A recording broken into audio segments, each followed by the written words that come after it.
Chapter 15. Monsieur de Châtellerault is angry. Within the room, Châtellerault and I faced each other in silence. And how vastly changed were the circumstances since our last meeting. The disorder that had stamped itself upon his countenance when first he had beheld me still prevailed. There was a lowering, sullen look in his eyes, and a certain displacement of their symmetry, which was peculiar to them when troubled. Although a cunning plotter and a scheming intriguer in his own interests, Châtellerault, as I have said before, was not by nature a quick man. His wits worked slowly, and he needed leisure to consider a situation, and his actions therein ere he was in a position to engage with it. Monsieur le Comte, quoth I ironically, I make you my compliments upon your astuteness and the depth of your schemes, and my condolences upon the little accident owing to which I am here, and in consequence of which your pretty plans are likely to miscarry. He threw back his great head like a horse that feels the curb, and his smoldering eyes looked up at me balefully.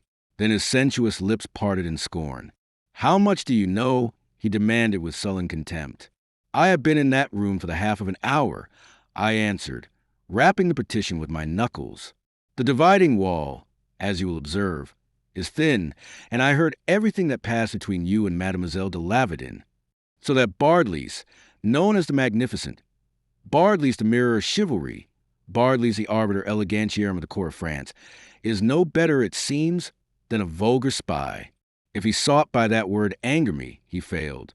Lord Count, I answered him very quietly, you are of an age to know that the truth alone has power to wound.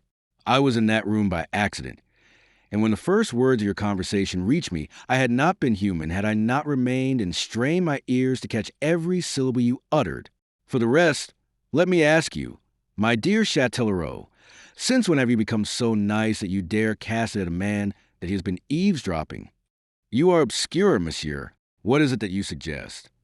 I am signifying that when a man stands unmasked for a cheat, a liar, and a thief, his own character should give him concern enough to restrain him from strictures upon that of another. A red flush showed to the tan of his skin, then faded and left him livid. A very evil sight, as God lives. He flung his heavily feathered hat upon the table, and carried his hand to his hilt. God's blood, he cried. You shall answer me for this. I shook my head and smiled, but I made no sign of drawing. Monsieur, we must talk a while. I think that you had better. He raised his sullen eyes to mine. Perhaps the earnest impressiveness of my tones prevailed. Be that as it may, his half-drawn sword was thrust back with a click, and what have you to say? He asked. Be seated. I motioned him to a chair by the table, and when he had taken it, I sat down opposite to him. Taking up a quill, I dipped it in the inkhorn that stood by, and drew toward me a sheet of paper. When you lured me into the wager touching Mademoiselle de Lavedin, said I calmly, you did so, counting upon certain circumstances, of which you alone had knowledge, that should render impossible the urging of my suit. That, Monsieur le Comte, was undeniably the action of a cheat, was it not? Damnation! He roared, and would have risen, but my hand upon his arm, I restrained him and pressed him back into his chair. By a sequence of fortuitous circumstances, I pursued, it became possible for me to circumvent the obstacle upon which you had based your calculations. Those same circumstances led later to my being arrested in error and in place of another man. You discover how I had contravened the influence upon which you counted. You trembled to see how the unexpected had befriended me, and you began to fear for your wager. What did you do? Seeing me arraigned before you in your quality as King's Commissioner, you pretended to no knowledge of me. You became blind to my being any but Lesperon the rebel, and you sentenced me to death in his place, so that being thus definitely removed, I should be unable to carry out my undertaking, and my land should consequently pass into your possession. That, monsieur, was at once the act of a thief and a murderer. Wait, monsieur. Restrain yourself until I shall have done. Today again fortune comes to my rescue. Again you see me slipping from your grasp, and you are in despair. Then, in the 11th hour, Mademoiselle de Lavedin comes to you to plead for my life. By that act, she gives you the most ample proof that your wager is lost. What would a gentleman, a man of honor, have done under these circumstances? What did you do? You seized that last chance. You turned it to the best account. You made this poor girl buy something from you. You made her sell herself to you for nothing, pretending that your nothing was a something of great value. What term shall we apply to that? To say that you cheated again seems hardly adequate. By God, Bardelys. Wait, I thundered, looking him straight between the eyes, so that again he sank back cowed. Then resuming the calm with which hitherto I had addressed him, "Your cupidity," said I, "your greed for the estates of Bardelys, and your jealousy and thirst to see me impoverished and so ousted from my position at court, to leave you supreme in His Majesty's favor, have put you to strange shifts for a gentleman, Châtellerault. Yet wait," and dipping my pen in the inkhorn, I began to write.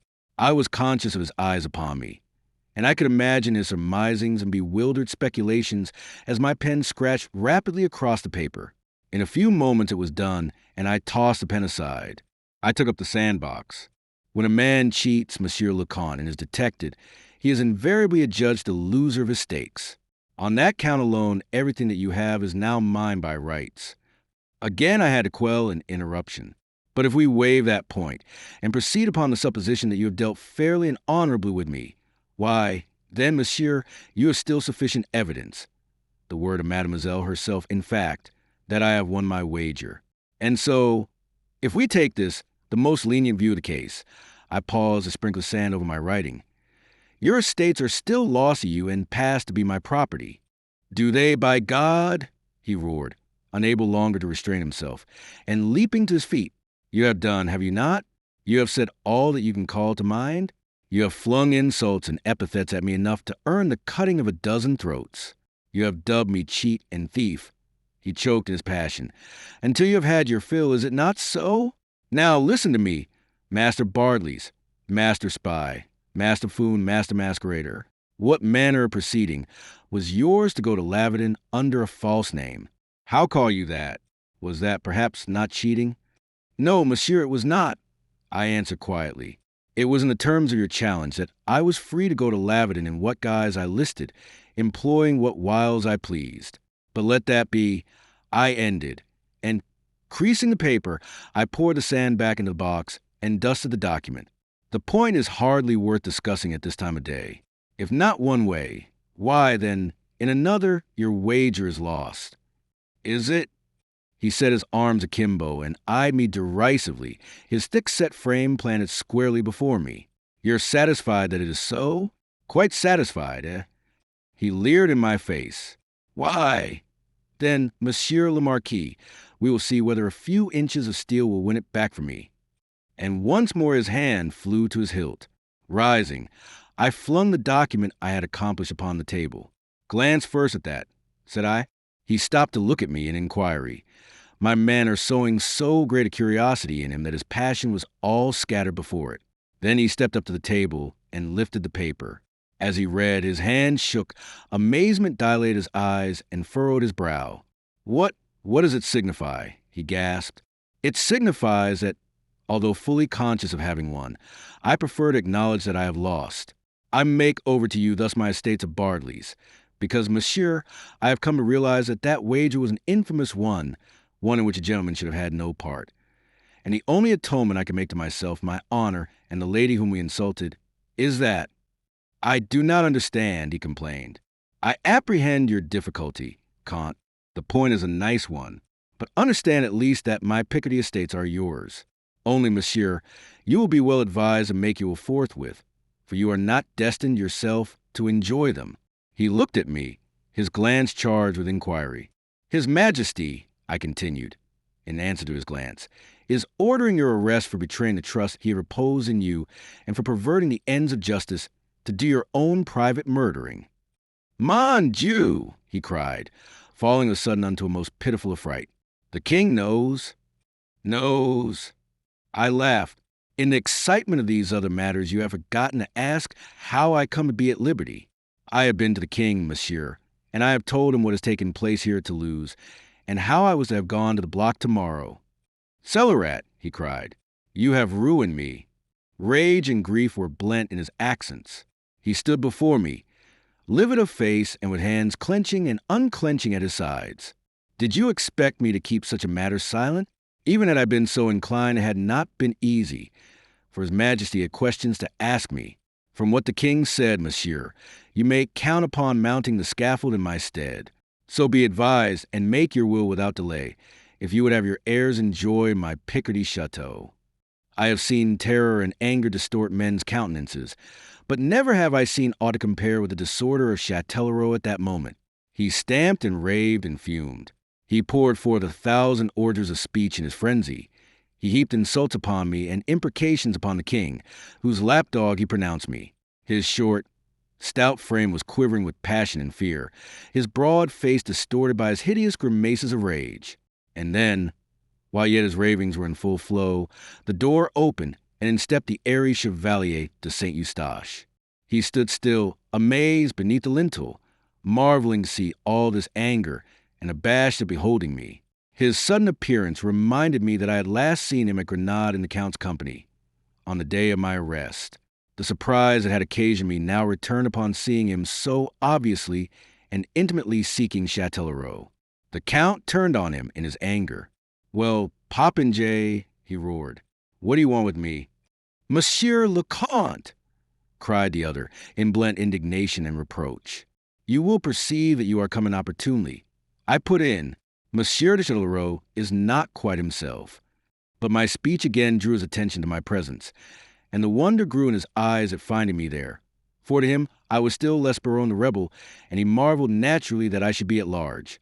Then in the corridor there was a sound of steps and voices, and as I turned I beheld in the doorway, behind Saint Eustache, the faces of Castelrix, Myronsac, and my old acquaintance, the babbling, irresponsible buffoon La Fosse. From Myronsac, he had heard of my presence in Toulouse, and, piloted by Castelrix, they were both come to seek me out. I'll swear it was not thus they had looked to find me. They pushed their way into the room, impelling Saint Eustache forward, and there were greetings exchanged and felicitations, while Châtellerault, curbing his disorder, drew the Chevalier into a corner of a room, and stood there listening to him. At length I heard the Count exclaim, "Do as you please, Chevalier. If you have interests of your own to serve, serve them. As for myself, I am past being interested." "But why, monsieur?" the Chevalier inquired. "Why?" echoed Châtellerault, his ferocity welling up again. Then, swinging round, he came straight at me, as a bull makes a charge. "Monsieur de Bardelys," he blazed. "Bardelys!" gasped Saint Eustache in the background.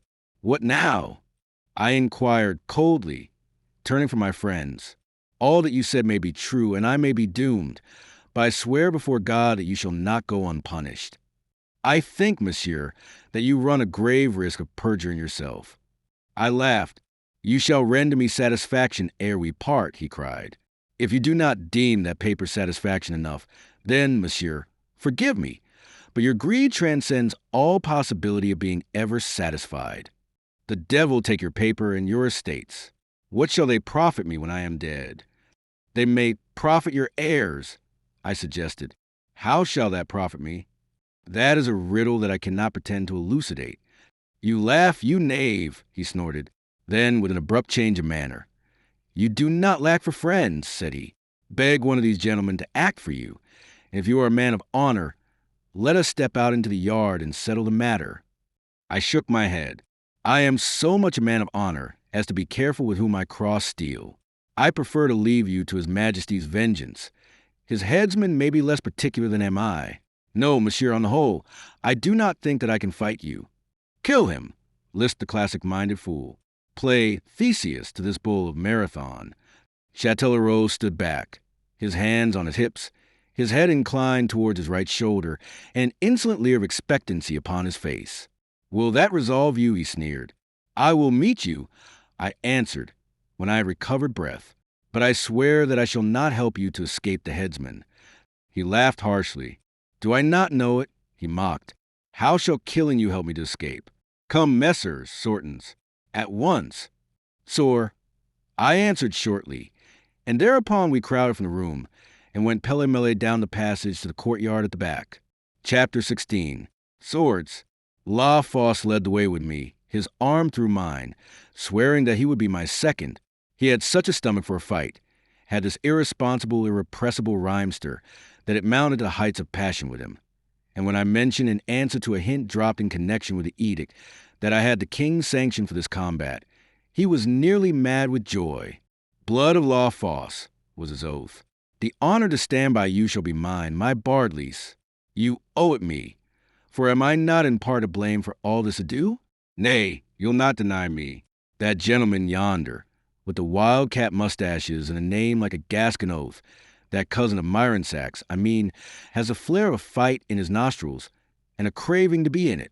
But you'll grant me the honor, will you not? Pardon you, it will earn me a place in history, or the graveyard, quoth I, by way of cooling his ardor. Past, what an augury. Then with a laugh, but, he added, indicating St. Eustache, that long, lean saint, I forget what he is patron, hardly wears a murderous air. To win peace from him, I promised that he should stand by me. But the favor lost much of its value in his eyes when presently I added that I did not wish the seconds to engage, since the matter was of so very personal a character. Myronsax and Castorix, assisted by St. Eustache, closed a heavy porte-cochere, and so shut us in from the observation of passers-by. The clanging of those gates brought the landlord and a couple of his knaves, and we were subjected to the prayers and intercessions, to the stormings and ravings that are ever the prelude of a stable-yard fight, but which invariably end, as these ended, in the landlord's withdrawal to run for help to the nearest court-guard. Now, my murmelones, cried La Fosse in bloodthirsty jubilation, to work before the host returns. But Captain Jew, growled Castorix, is this a time for jests, Master Joker? Jest? I heard him retorting, as he assisted me to doff my doublet. Do I jest? Diable, you Gascons are slow-witted folk. I have a taste for allegory, my friend, but that never yet was accounted so low a thing as jesting. At last we were ready, and I shifted the whole of my attention to the short, powerful figure of Châtellerault as he advanced upon me, stripped to the waist, his face set and his eyes full of stern resolve. Despite his low stature and the breadth of frame which argued sluggish motion, there was something very formidable about the Count. His bared arms were great masses of muscular flesh, and if his wrists were but half as supple as it looked powerful, that alone should render him a dangerous antagonist. Yet I had no qualm of fear, no doubt even touching the issue. Not that I was an habitual ferrailleur. As I have indicated, I had fought but one man in all my life, nor yet am I of those who are said to know no fear under any circumstances. Such men are not truly brave. They are stupid and unimaginative, in proof of which I will advance the fact that you may incite a timid man to deeds of reckless valor by drugging him with wine. But this is by the way. It may be that the very regular fencing practice that in Paris I was wont to take may so have ordered my mind that the fact of meeting unbaited steel had little power to move me. Be that as it may, I engaged the Count without a tremor either of the flesh or the spirit. I was resolved to wait and let him open the play, that I might have an opportunity of measuring his power and seeing how best I might dispose of him. I was determined to do him no hurt and to leave him, as I had sworn to the headsman. And so, either by pressure or by seizure, it was my aim to disarm him. But on his side, also he entered upon the duel with all caution and wariness. From his rage, I had hoped for a wild, angry rush that should afford me an easy opportunity of gaining my ends with him. Not so, however. Now that he came with steel to defend his life and to seek mine, he appeared to have realized the importance of having keen wits to guide his hand. And so he put his anger from him and emerged calm and determined from his whilom disorder. Some preliminary passes we made from the first engagement in the lines of tierce, each playing warily for an opening, yet neither of us giving ground or betraying haste or excitement. Now his blade slithered on mine with ceaseless tremor. His eyes watched mine from under lowering brows, and with knees bent he crouched like a cat making ready for a spring. Then it came. Sudden as lightning was his disengage. He darted under my guard, then over it, then back and under again, and stretching out in a lunge, his double feint completed, he straightened his arm to drive home the bot. But with a flying point, I cleared his blade out of the line of my body. There had been two sharp tinkles of our meeting swords, and now Châtellerault stood at his fullest stretch, the half of his steel past, and behind me, for just a fraction of time completely at my mercy. Yet I was content to stand and never move my blade from his until he had recovered, and we were back in our first position once again. I heard the deep bass of Castorix's Mordieu, the sharp gasp of fear from St. Eustache, who already in imagination beheld his friend stretched lifeless on the ground, and the cry of mortification from Lawfos as the Count recovered. But I heeded these things little. As I have said, to kill the Count was not my object. It had been wise, perhaps, in Châtellerault to have appreciated that fact. But he did not. From the manner in which he now proceeded to press me, I was assured that he said as having recovered guard to slowness on my part, never thinking of the speed that had been necessary to win myself such an opening as I had obtained. My failure to run him through in that moment of jeopardy inspired him with a contempt of my swordplay. This he now made plain by the recklessness with which he fenced, in his haste to have done ere we might chance to be interrupted. Of this recklessness, I suddenly availed myself to make an attempt at disarming him. I turned aside a vicious thrust by a close, a dangerously close parry, and whilst in the act of encircling his blade, I sought by pressure to carry out his hand. I was within an ace of succeeding, yet he avoided me and doubled back. He realized then, perhaps, that I was not quite so contemptible an antagonist as he had been imagining, and he went back to his earlier and more cautious tactics. Then I changed my plans. I simulated an attack and drove him hard for some moments. Strong he was, but there were advantages of reach and suppleness with me, and even these advantages apart, had I aimed at his life, I could have made short work of him. But the game I played was fraught with perils to myself, and once I was in deadly danger, and as near death in the sword as a man may go and live. My attack had lured him, as I desired that it should, into making a riposte. He did so, and as his blade twisted round mine and came slithering at me, I again carried it off by encircling it, and again I exerted pressure to deprive him of it. But this time I was farther from success than before. He laughed at the attempt, as with a suddenness that I had been far from expecting, he disengaged again, and his point darted like a snake upwards at my throat. I parried that thrust, but I only parried it when it was within some 3 inches of my neck, and even as I turned aside it missed me as narrowly as it might without tearing my skin. The imminence of the peril had been such that, as we mutually recovered, I found a cold sweat bathing me. After that, I resolved to abandon the attempt to disarm him by pressure, and I turned my attention to drawing him into a position that might lend itself to seizure. But even as I was making up my mind to this, we were engaged in 6 at the time, I saw a sudden chance. His point was held low while he watched me, so low that his arm was uncovered and my point was in line with it. To see the opening, to estimate it, and to take my resolve was all the work of a fraction of a second. The next instant I had straightened my elbow. My blade shot out in a lightning stroke and transfixed his sword arm. There was a yell of pain, followed by a deep growl of fury, as, wounded but not vanquished, the enraged Count caught his falling sword in his left hand, and whilst my own blade was held tight in the bone of his right arm, he sought to run me through. I leapt quickly aside, and then, before he could renew the attempt, my friends had fallen upon him and wrenched his sword from his hand and mine from his arm. It would ill have become me to taunt a man in his sorry condition.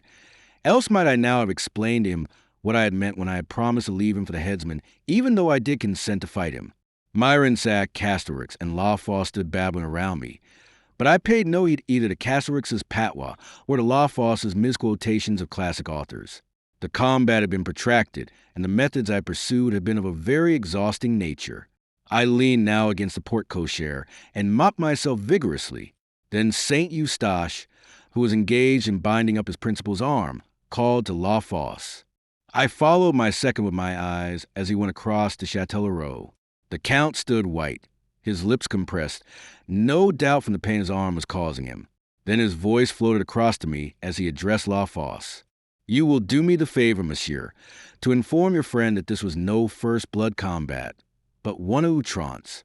I fence as well with my left arm as with my right, and if Monsieur de Bardelys will do me the honor to engage again, I shall esteem it." Lawfos bowed and came over with the message that already we had heard.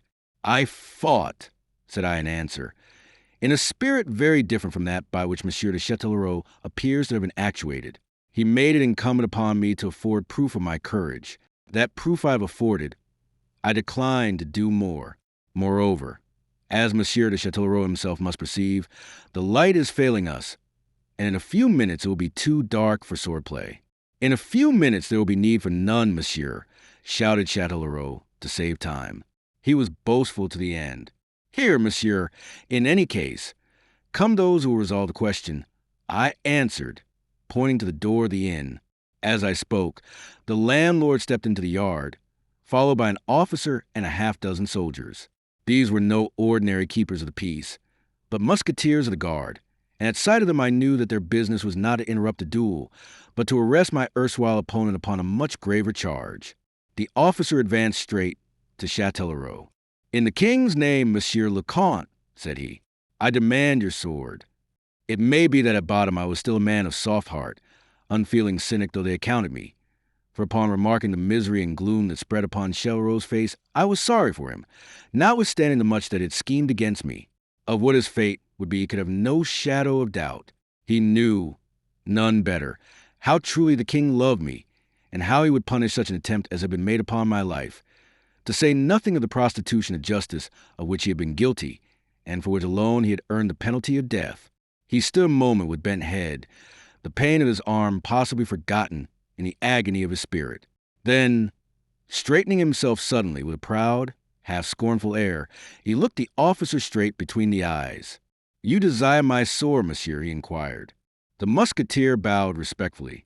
"Saint Eustache, will you do me the favor to give it to me?" And while the Chevalier picked up the rapier from the ground where it had been flung, that man waited with an outward calm for which at the moment I admired him, as we must ever admire a tranquil bearing in one smitten by a great adversity. And in this I can conceive few greater. He had played for much, and he had lost everything. Ignominy, degradation, and the block were all that impended for him in this world, and they were very imminent. He took the sword from the Chevalier. He held it for a second by the hilt, like one in thought, like one who was resolving upon something, whilst the musketeer awaited his good pleasure with that deference which all gentle minds must accord to the unfortunate. Still holding his rapier, he raised his eyes for a second and let them rest on me with a grim malevolence. Then he uttered a short laugh, and, shrugging his shoulders, he transferred his grip to the blade, as if about to offer the hilt to the officer. Holding it so, halfway betwixt point and quillins, he stepped suddenly back, and before any there could put forth a hand to stay him, he had set the pommel on the ground and the point at his breast, and so dropped upon it and impaled himself. A cry went up from every throat, and we sprang towards him. He rolled over on his side, and with a grin of exquisite pain, yet in words of unconquerable derision, "You may have my sword now, monsieur l'officier," he said, and sank back, swooning. With an oath, the musketeer stepped forward. He obeyed Châtellerault to the letter, by kneeling beside him and carefully withdrawing the sword. Then he ordered a couple of his men to take up the body. "Is he dead?" asked someone, and someone else replied, "Not yet, but he soon will be." Two of the musketeers bore him into the inn and laid him on the floor of the very room in which, an hour or so ago, he had driven a bargain with Roxelane. A cloak rolled into a pillow was thrust under his head, and there we left him in charge of his captors, the landlord, Saint Eustache, and La Fosse the latter inspired, I doubt not, by that morbidity which is so often a feature of the poetic mind, and which impelled him now to witness the death agony of my lord Châtellerault. Myself, having resumed my garments, I disposed myself to repair at once to the Hôtel de Paix, there to seek Roxelane, that I might set her fears and sorrows at rest, and that I might at last make my confession. As we stepped out into the street, where the dusk was now thickening, I turned to Castelarix to inquire how Saint Eustache came into Châtellerault's company. "He is of the family of the Iscariot, I should opine," answered the Gascon. As soon as he had news that Châtellerault was come to Languedoc as the king's commissioner, he repaired to him to offer his services in the work of bringing rebels to justice. He urged that his thorough acquaintance with the province should render him of value to the king, as also that he had had particular opportunities of becoming acquainted with many treasonable dealings on the part of men whom the state was far from suspecting. "Mort Dieu!" I cried. I had suspected something of such a nature. You do well to call him of the family of the Iscariot. He is more so than you imagine. I have knowledge of this, ample knowledge. He was until lately a rebel himself, and himself a follower of Gaston d'Orléans, though of a lukewarm quality. What reasons have driven him to such work, do you know? The same reason that impelled his forefather, Judas of old, the desire to enrich himself.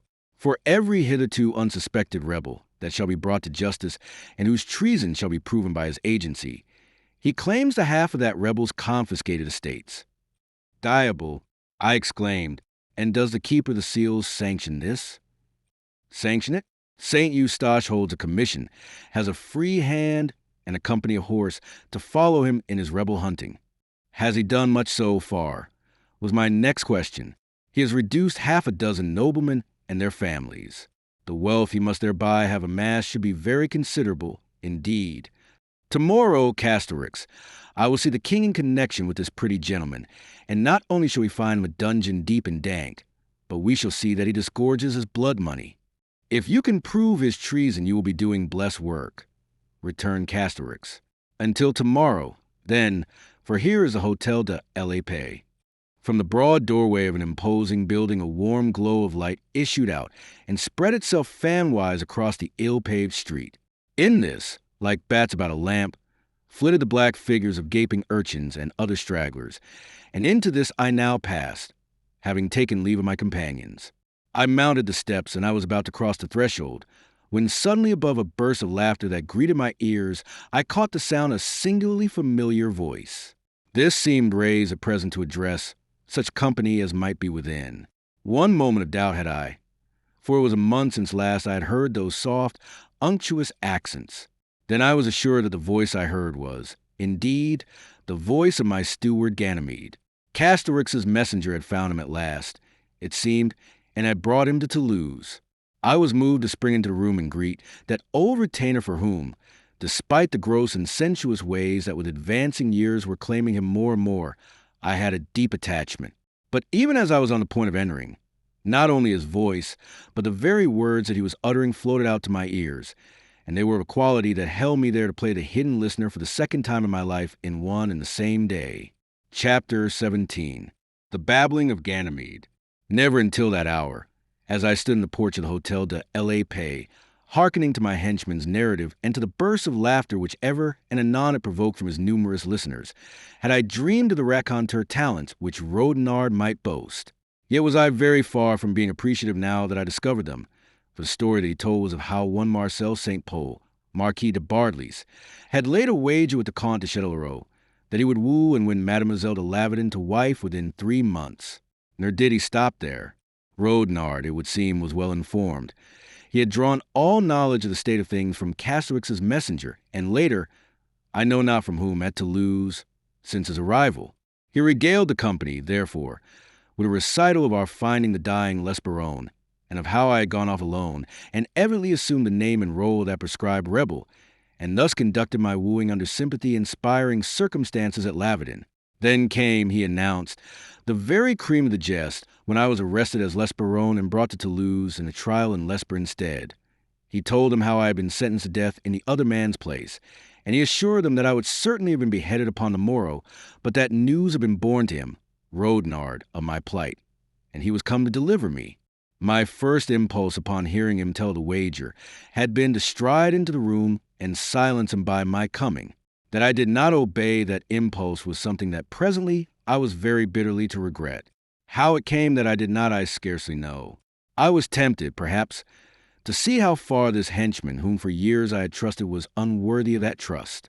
And so, there in the porch, I stayed until he had ended by telling the company that he was on his way to inform the king, who by great good chance was that day arrived in Toulouse, of the mistake that had been made, and thus obtain my immediate enlargement and earn my undying gratitude.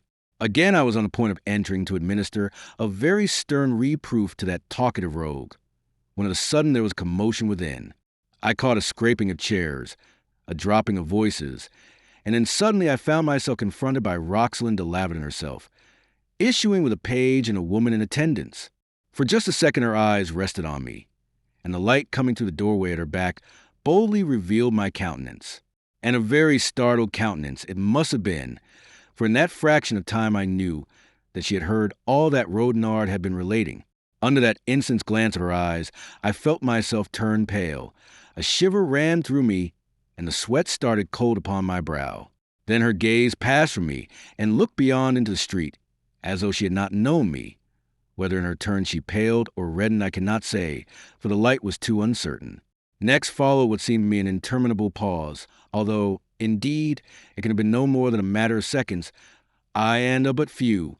Then, her gown drawn well aside, she passed me in that same irrecognizing way, whilst I, abashed, shrank back into the shadows of the porch, burning with shame and rage and humiliation. From under her brows her woman glanced at me inquisitively. Her liveried page, his nose in the air, eyed me so pertly that I was hard put to it not to hasten with my foot as descended the steps. At last they were gone, and from the outside the shrill voice of her page was wafted to me. He was calling to the ostler for her carriage.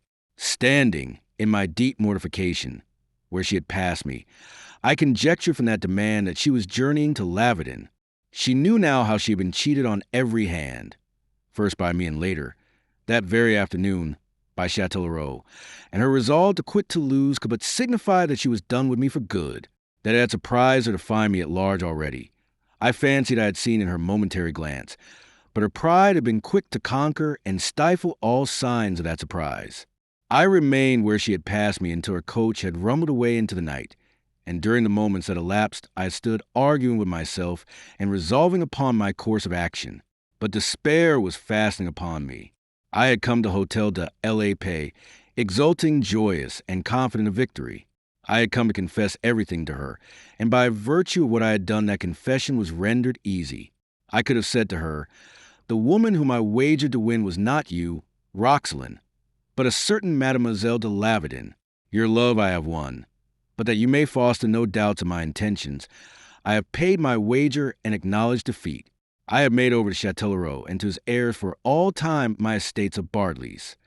Oh, I had rehearsed it in my mind, and I was confident, I knew, that I should win her.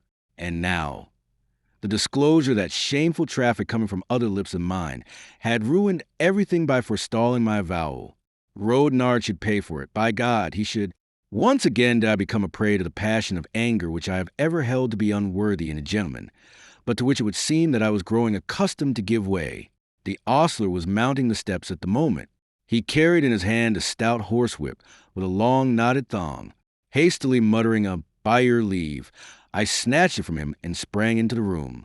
My intendant was still talking of me. The room was crowded, for Rodnard alone had brought with him my 20 followers. One of these looked up as I brushed past him, and uttered a cry of surprise upon recognizing me. But Rodnard talked on, engrossed in his theme to the exclusion of all else. "Monsieur le Marquis," he was saying, "is a gentleman whom it is, indeed, an honor to serve." A scream burst from him with the last word, for the lash of my whip had burnt a wheal upon his well-fed sides. "It is an honor that shall be yours no more, you dog," I cried. He leapt high into the air as my whip cut him again. He swung round, his face twisted with pain, his flabby cheeks white with fear, and his eyes wild with anger, for as yet the full force of the situation had not been borne in upon him. Then, seeing me there, and catching something of the awful passion that must have been stamped upon my face, he dropped on his knees and cried out something that I did not understand, for I was past understanding much just then. The lash whistled through the air again and caught him about the shoulders. He writhed and roared in his anguish of both flesh and spirit, but I was pitiless. He had ruined my life for me with his talking, and as God lived, he should pay the only price that it lay in his power to pay, the price of physical suffering. Again and again my whip hissed about his head and cut into his soft white flesh. Whilst roaring for mercy, he moved and rocked on his knees before me. Instinctively, he approached me to hamper my movements, whilst I moved back to give my lash the better play.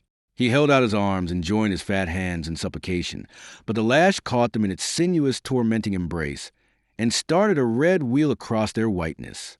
He tucked them into his armpits with a scream and fell prone upon the ground.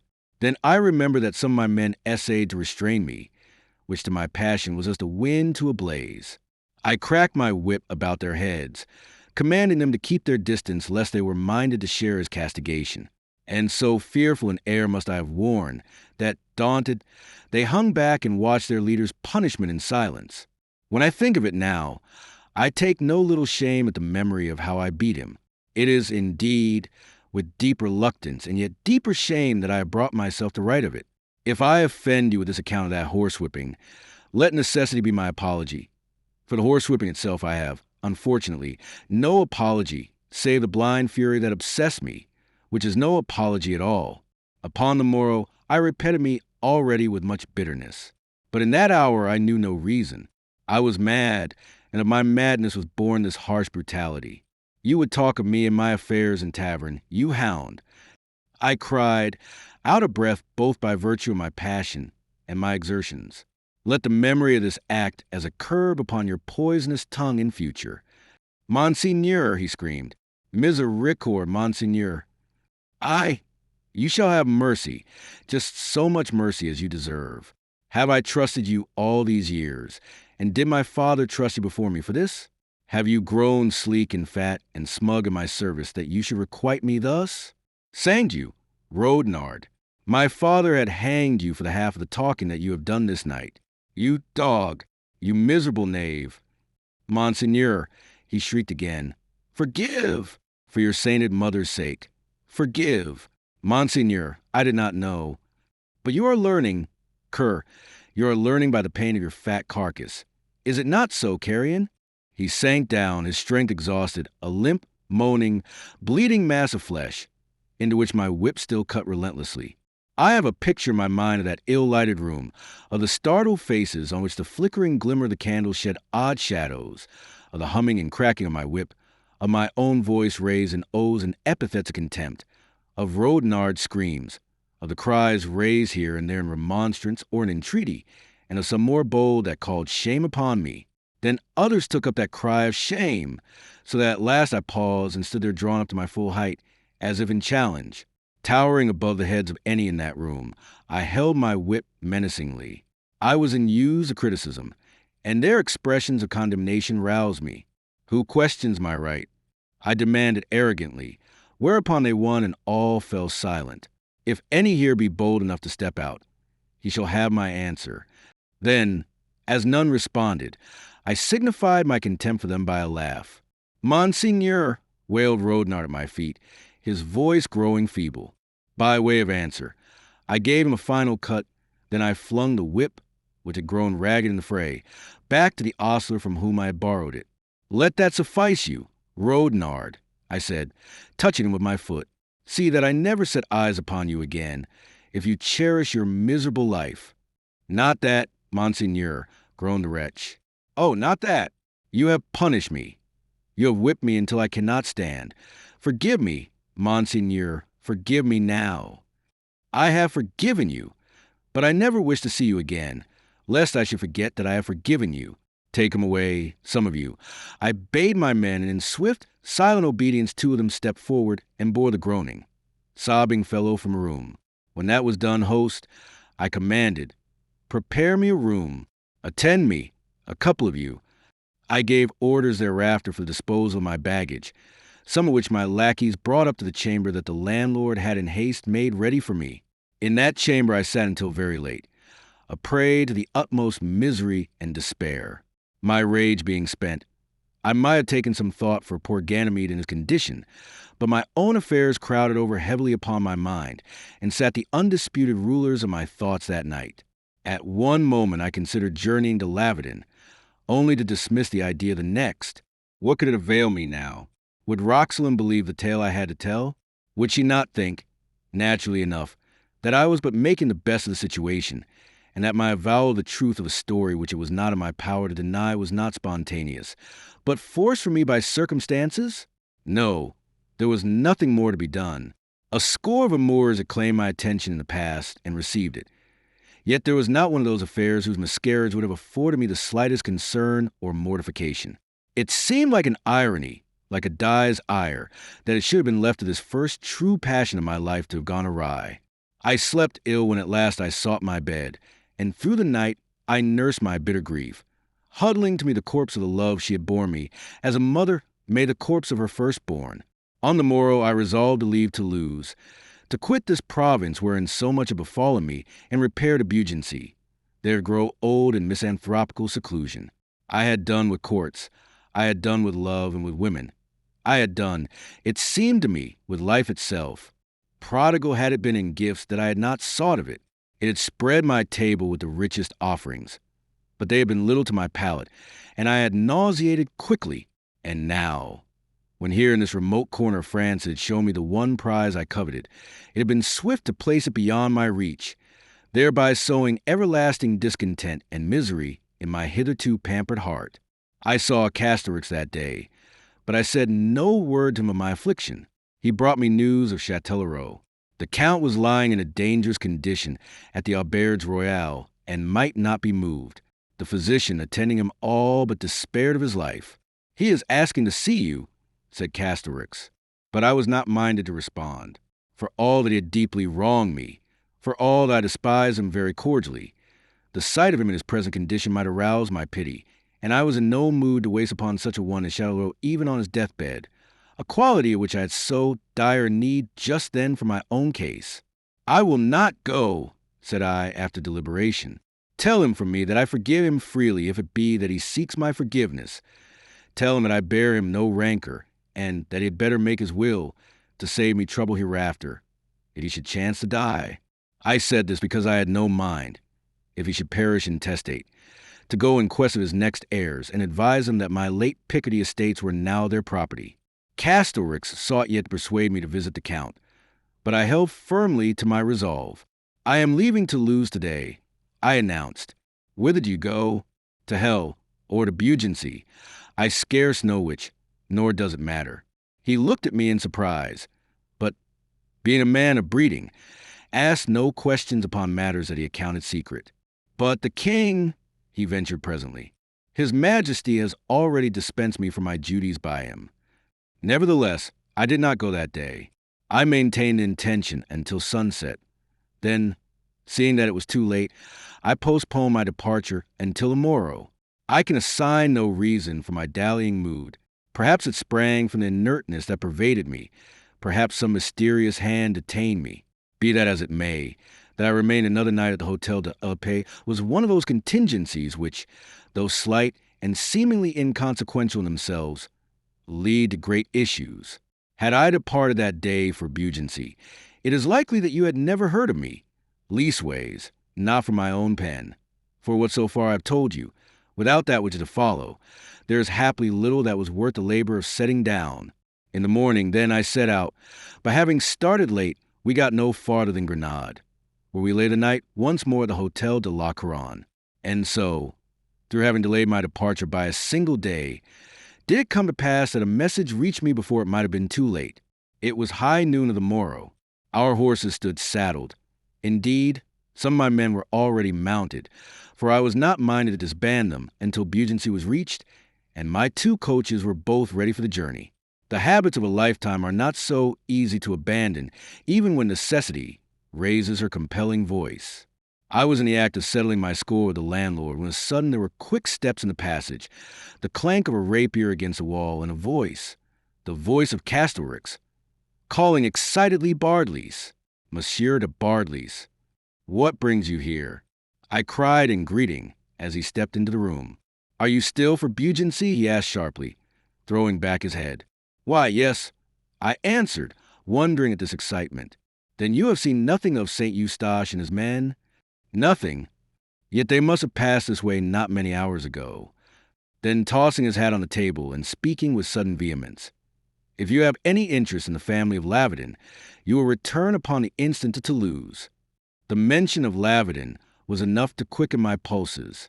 Yet in the past 2 days I had mastered resignation, and in doing that we school ourselves to much restraint. I turned slowly and surveyed the little captain attentively. His black eyes sparkled, and his mustaches bristled with excitement. Clearly he had news of import. I turned to the landlord. "Leave us, Monsieur Lot," said I shortly, and when he departed, "What of the Lavedon family, Casterix?" I inquired as calmly as I might. "The Chevalier de St. Eustache left Toulouse at 6 o'clock this morning for Lavedon. Swift a suspicion of his errand broke upon my mind. He has betrayed the Vicomte?" I half inquired, half asserted. Casterix nodded. "He has obtained a warrant for his apprehension from the Keeper of the Seals, and has gone to execute it. In the course of a few days, Lavedon will be in danger of being no more than a name. This St. Eustache is driving a brisk trade, by God, and some fine prizes have already fallen to his lot. But if you add them all together, they are not likely to yield as much as this his latest expedition. Unless you intervene, Bardelys, the Vicomte de Lavardin is doomed and his family houseless. I will intervene, I cried. By God, I will. And as for Saint Eustache, he was born under a propitious star. Indeed, if he escapes the gallows, he little dreams that I am still to be reckoned with. There, Castorix, I will start for Lavardin at once. Already I was striding to the door when the Gascon called me back. What good will that do? He asked. Were it not better first to return to Toulouse and obtain a counter warrant from the king? There was wisdom in his words, much wisdom, but my blood was afire, and I was in too hot a haste to reason. Return to Toulouse? I echoed scornfully. A waste of time, Captain. No, I will go straight to Lavardin. I need no counter warrant. I know too much of the Chevalier's affairs, and my very presence should be enough to stay his hand. He is as foul a traitor as you'll find in France. But for the moment God bless him for a very opportune knave. Gillis, I called, throwing wide the door. Gillis. Monseigneur, he answered, hastening to me. Put back the carriages and saddle me a horse, I commanded, and bid your fellows mount at once and await me in the courtyard. We are not going to Beaugency, Gillis. We ride north to Lavardin. Chapter 18. Saint Eustache is obstinate. On the occasion of my first visit to Lavardin, I had disregarded, or, rather, fate had contrived that I should disregard, Châtellerault's suggestion that I should go with all the panoply of power. With my followers, my liveries, and my equipages to compose a magnificence all France had come to associate with my name, and thus dazzled by my brilliant lust of the lady I was come to win. As you may remember, I had crept into the chateau like a thief in the night, wounded, bedraggled, and of miserable aspect, seeking to provoke compassion rather than admiration. Not so now that I made my second visit. I availed myself of all the splendor to which I owed my title of magnificent, and rode into the courtyard of the Chateau de Lavardin, preceded by 20 well-mounted knaves wearing the gorgeous St. Pol liveries of scarlet and gold, with the Bardelys escutcheon embroidered on the breast of their doublets, on a field or a bar azure surcharged by 3 lilies of the field. They were armed with swords and musketoons, and had more the air of a royal bodyguard than of a company of attendant servants. Our coming was in a way well timed. I doubt if we could have stayed the execution of St. Eustache's warrant even had we arrived earlier, but for effect, to produce a striking coup de theatre, we could not have come more opportunely. A coach stood in the quadrangle at the foot of the chateau steps. Down these the Vicomte was descending, with the Vicomtesse, grim and blasphemous as ever, on one side, his daughter, white of face and with tightly compressed lips, on the other. Between these two women, his wife and his child, as different in body as they were different in soul, came Lavardin with firm step, a good color, and a look of well-bred, lofty indifference to his fate. He disposed himself to enter the carriage which was to bear him to prison with much the same air he would have assumed had his destination been a royal levee. Around the coach were grouped a score of men of St. Eustache's company, half soldiers, half plowboys, ill-garbed and indifferently accoutred in dull breastplates and steel caps, many of which were rusted. By the carriage door stood the long, lank figure of the Chevalier himself, dressed with his wonted care and perfume curled and beribboned beyond belief. His weak, boyish face sought by scowls and by the adoption of grim smile to assume an air of martial ferocity. Such as the grouping in the quadrangle when my men, with Gillis at their head, thundered across the drawbridge, giving pause to those within, and drawing upon themselves the eyes of all as they rode, 2 by 2, under the old-world arch of the keep into the courtyard. And Gillis, who knew our errand, and who was as ready-witted a rogue as ever rode with me, took in the situation at a glance. Knowing how much I desired to make a goodly show, he whispered an order. This resulted in the couples dividing at the gateway, one go to the left and one to the right, so that as they came they spread themselves in a crescent, and drawing rein, they faced forward, confronting and half surrounding the Chevalier's company. As each couple appeared, the curiosity, the uneasiness, probably, of St. Eustache and his men had increased, and their expectancy was on tiptoe to see what lord was went abroad with such regal pomp, when I appeared in the gateway and advanced of the trot into the middle of the quadrangle. There I drew rein and doffed my hat to them as they stood, open-mouthed and gaping one and all. If it was a theatrical display, a parade worthy of a tilt ground, it was yet a noble and imposing advent, and their gaping told me that it was not without effect. The men looked uneasily at the Chevalier, The Chevalier looked uneasily at his men. Mademoiselle, very pale, lowered her eyes and pressed her lips yet more tightly. The Vicomtesse uttered an oath of astonishment, whilst Lavedin, too dignified to manifest surprise, greeted me with a sober bow. Behind them on the steps I caught sight of a group of domestics, old Anatole standing slightly in advance of his fellows, and wondering, no doubt, whether this were indeed the bedraggled L'Esperon a little while ago. For if I had thought a pomp in the display of my lackeys, no less had I considered it in the decking of my own person.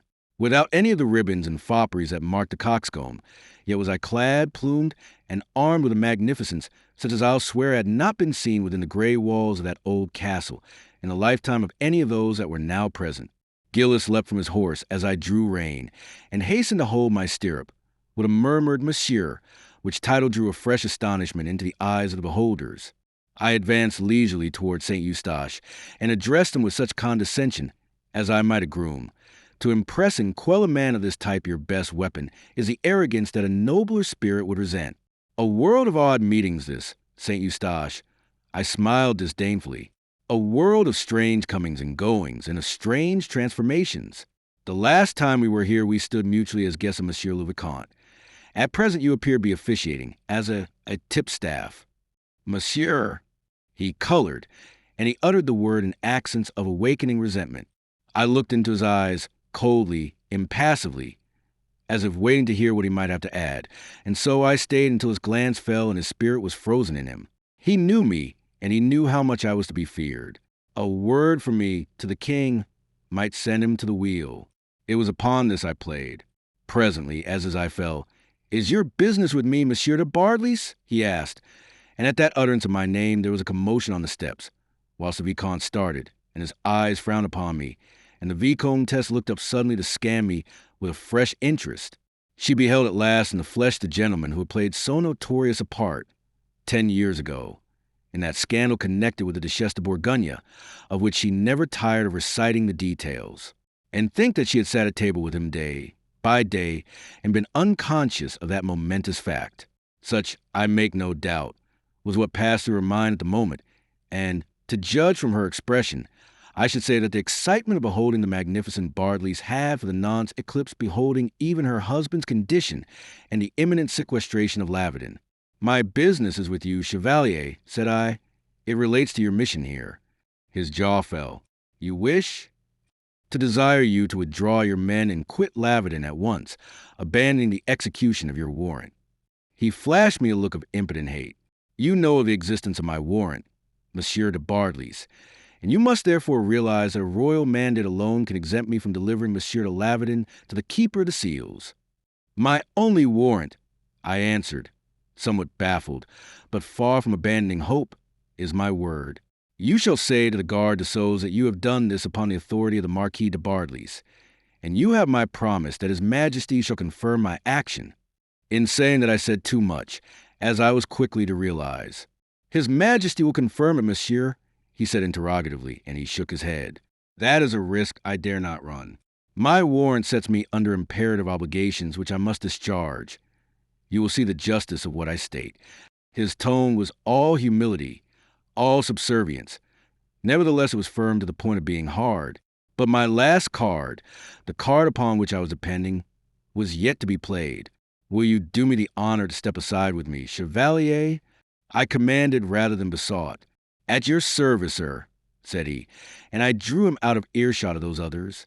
"Now, St. Eustache, we can talk," said I, with an abrupt change of manner from the coldly arrogant to the coldly menacing. "I marvel greatly at your temerity in pursuing this Iscariot business after learning who I am at Toulouse 2 nights ago." He clenched his hands, and his weak face hardened. "I would beg you to consider your expressions, monsieur, and to control them," said he in a thick voice. I vouchsafed him a stare of freezing amazement. "You will no doubt remember in what capacity I find you employed.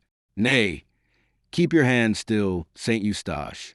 I don't fight catchpoles, and if you give me trouble, my men are yonder." And I jerked my thumb over my shoulder. "And now to business. I am not minded to talk all day.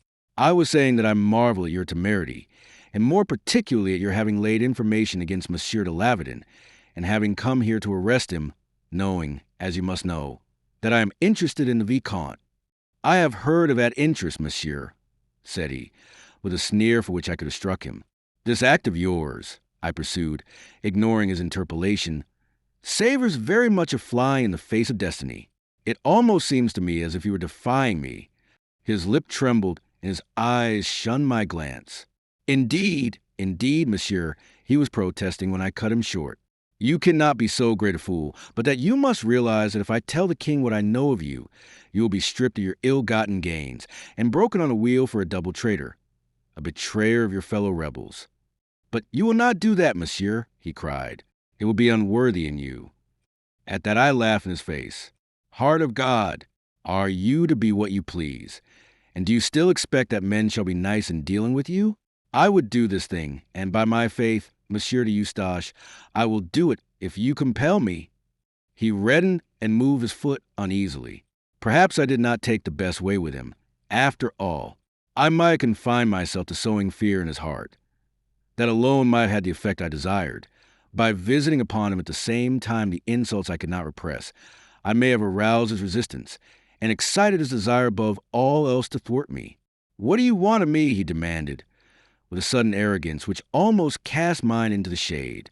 I want you, said I, deeming the time right to make a plain tale of it, to withdraw your men, and to ride back to Toulouse without Monsieur de Lavedon, there to confess to the Keeper of the Seals that your suspicions were unfounded, and that you have culled evidence that the Vicomte has had no relations with Monsieur the King's brother.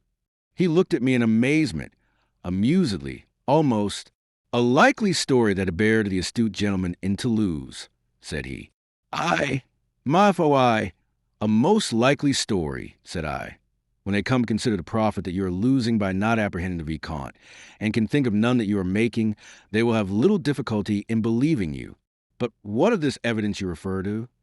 You have, I take it, discovered no incriminating evidence, no documents that will tell against the Vicomte? No, monsieur, it is true that I have not. He stopped and bit his lip, my smile making him aware of his indiscretion. Very well, then, you must invent some evidence to prove that he was in no way associated with the rebellion. Monsieur de Bardelys, said he very insolently, we waste time in idle words. If you think that I will imperil my neck for the sake of serving you or the Vicomte, you are most prodigiously at fault. I have never thought so, but I have thought that you might be induced to imperil your neck, as you have it, for its own sake, and to the end that you might save it. He moved away. Monsieur, you talk in vain. You have no royal warrant to supersede mine. Do what you will when you come to Toulouse. And he smiled darkly. Meanwhile, the Vicomte goes with me. You have no evidence against him. I cried, scarce believing that he would dare defy me and that I had failed. I have the evidence of my word. I am ready to swear to what I know, that, whilst I was here at Lavedon, some weeks ago, I discovered his connection with the rebels. And what think you, miserable fool? Shall your word weigh against mine? I cried, never fear, Monsieur le Chevalier. I shall be in Toulouse to give you the lie by showing that your word is a word to which no man may attach faith, and by exposing to the king your past conduct. If you think that, after I have spoken, King Louis, whom they name the just, will suffer the trial of the Vicomte to go further on your instigation, or if you think that you will be able to slip your own neck from the noose I shall have set about it, you are an infinitely greater fool than I deem you. He stood and looked at me over his shoulder, his face crimson and his brows black as a thundercloud. All this may betide when you come to Toulouse, Monsieur de Bardelys, said he darkly, but from here to Toulouse is a matter of some 20 leagues. With that, he turned on his heel and left me, baffled and angry, to puzzle out the inner meaning of his parting words. He gave his men the order to mount, and bade Monsieur de Lavedon enter the coach, whereupon Gillis shot me a glance of inquiry. For a second, as I stepped slowly after the Chevalier, I was minded to try armed resistance, and to convert that great courtyard into a shambles. Then I saw betimes the futility of such a step, and I shrugged my shoulders in answer to my servant's glance. I would have spoken to the Vicomte ere he departed, but I was too deeply chagrined and humiliated by my defeat, so much so that I had no room in my thoughts even for the very natural conjecture of what Lavedon must be thinking of me. I repented me then of my rashness in coming to Lavedon without having seen the king, as Castorix had counseled me. I had come indulging vain dreams of a splendid overthrow of St. Eustache.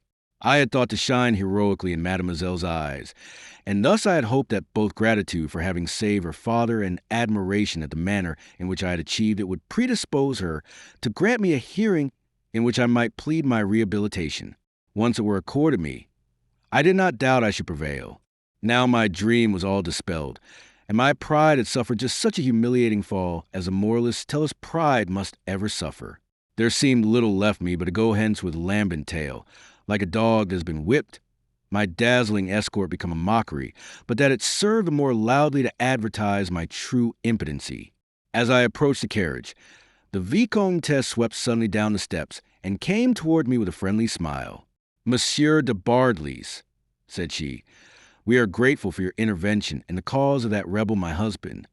"Madam," I besought her under my breath, "if you would not totally destroy him, I beseech you to be cautious. By your leave, I will have my men refreshed, and thereafter I shall take the road to Toulouse again. I can only hope that my intervention with the king may bear better fruit." Although I spoke in a subdued key, St. Eustache, who stood near us, overheard me, as his face very clearly testified. "Remain here, sir," she replied with some effusion, "and follow us when you are rested." "Follow you?" I inquired. "Do you then go with Monsieur de Lavedon?" "No, and," said the Vicomte politely from the carriage, "it will be tiring you unnecessarily. You were better advised to remain here until my return." I doubt not that the poor Vicomte was more concerned with how she would tire him than with how the journey might tire her. But the Vicomtesse was not to be gainsaid. The Chevalier had sneered when the Vicomte spoke of returning. Madame had caught that sneer, and she swung round upon him now with the vehement fury of a virago. "He'll not return, you think, you Judas," she snarled at him, her lean, swarthy face growing very evil to see. "But he shall, by God, he shall. And look to your skin when he does, Monsieur the Catchpole, for on my honor you shall have a foretaste of hell for your trouble in this matter." The Chevalier smiled with much restraint. "A woman's tongue," said he, "does no injury. Will a woman's arm, think you?" demanded that warlike matron. "You must stinking tipstaff, I'll—" "And, my love," implored the Vicomte soothingly, "I beg that you'll control yourself. Shall I submit to the insolence of this misbegotten vassal? Shall I? Remember rather that it does not become the dignity of your station to address the fellow. We avoid venomous reptiles, but we do not pause to reproach them with their venom. God made them so." St. Eustache colored the roots of his hair. Then, turning hastily to the driver, he bade him start. He would have closed the door with that, but that madame thrust herself forward. That was the Chevalier's chance to be avenged. "You cannot go," said he. "Cannot." Her cheeks reddened. "Why not, Monsieur l'Esperron?" "I have no reasons to afford you," he answered brutally. "You cannot go." "Your pardon, Chevalier," I interposed. "You go beyond your rights in seeking to prevent her. Monsieur le Vicomte is not yet convicted. Do not, I beseech you, transcend the already odious character of your work." And without more ado, I shouldered him aside and held the door that she might enter. She rewarded me with a smile, half vicious, half whimsical, and mounted the step. St. Eustache would have interfered. He came at me as if resenting that shoulder thrust of mine, and for a second I almost thought he would have committed the madness of striking me. "Take care, St. Eustache," I said very quietly, my eyes fixed on his. And much as dead Caesar's ghost may have threatened Brutus with Philippi, "We meet at Toulouse, Chevalier," said I, and closing the carriage door I stepped back. There was a flutter of skirts behind me. It was Mademoiselle, so brave and outwardly so calm until now, the moment of actual separation, and added thereunto perhaps a mother's going, and the loneliness that for herself she foresaw, proved more than she could endure. I stepped aside, and she swept past me and caught at the leather curtain of the coach. "Father," she sobbed, "there are some things that a man of breeding may not witness, some things to look upon which is near akin to eavesdropping or reading the letters of another." Such a scene did I now account the present one, and, turning, I moved away. But St. Eustache cut it short, for scarce had I taken 3 paces when his voice rang out the command to move. The driver hesitated, for the girl was still hanging at the window. But a second command, accompanied by a vigorous oath, overcame his hesitation. He gathered up his reins, cracked his whip, and the lumbering wheels began to move. "Have a care, child," I heard the Vicomte cry. "Have a care! Adieu, mon enfant." She sprang back, sobbing, and assuredly she would have fallen, thrown out of balance by the movement of the coach, but that I put forth my hands and caught her.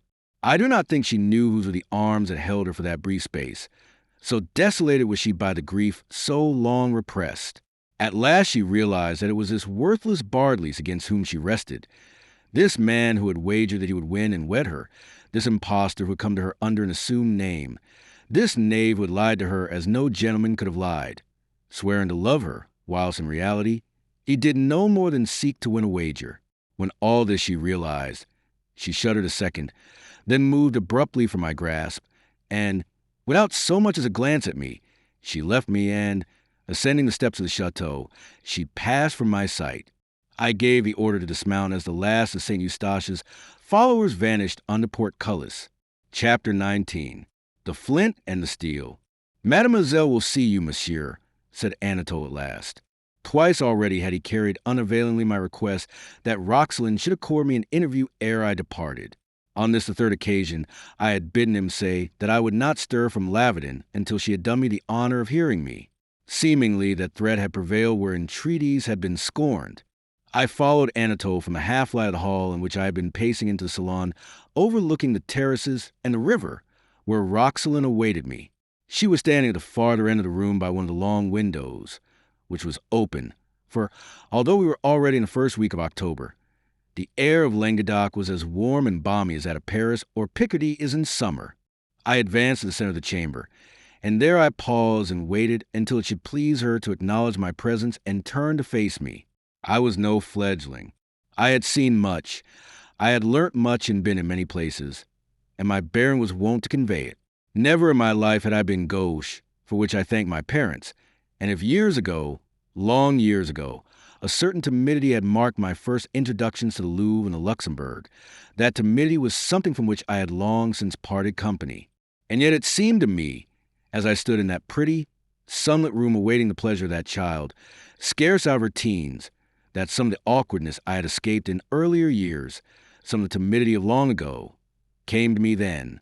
I shifted the weight of my body from one leg to the other. I fingered the table by which I stood. I pulled the hat I held. My color came and went. I looked at her furtively from under bent brows, and I thanked God that her back being towards me she might not see the clown I must have seemed. At length, unable longer to brook that discomposing silence, "Mademoiselle," I called softly. The sound of my own voice seemed to invigorate me, to strip me of my awkwardness and self-consciousness. It broke the spell that for a moment had been over me, and brought me back to myself, to the vain, self-confident, flamboyant Bardelys that perhaps you have pictured from my writings.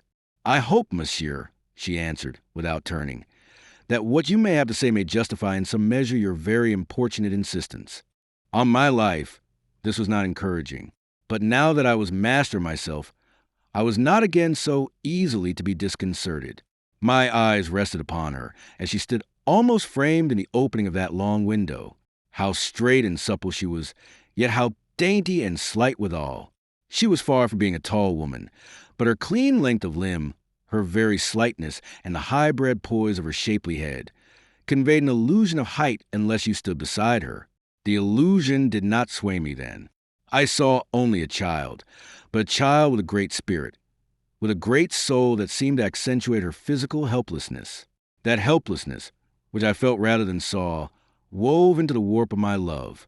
She was in grief just then, in grief at the arrest of her father and at the dark fate that threatened him, in grief at the unworthiness of a lover.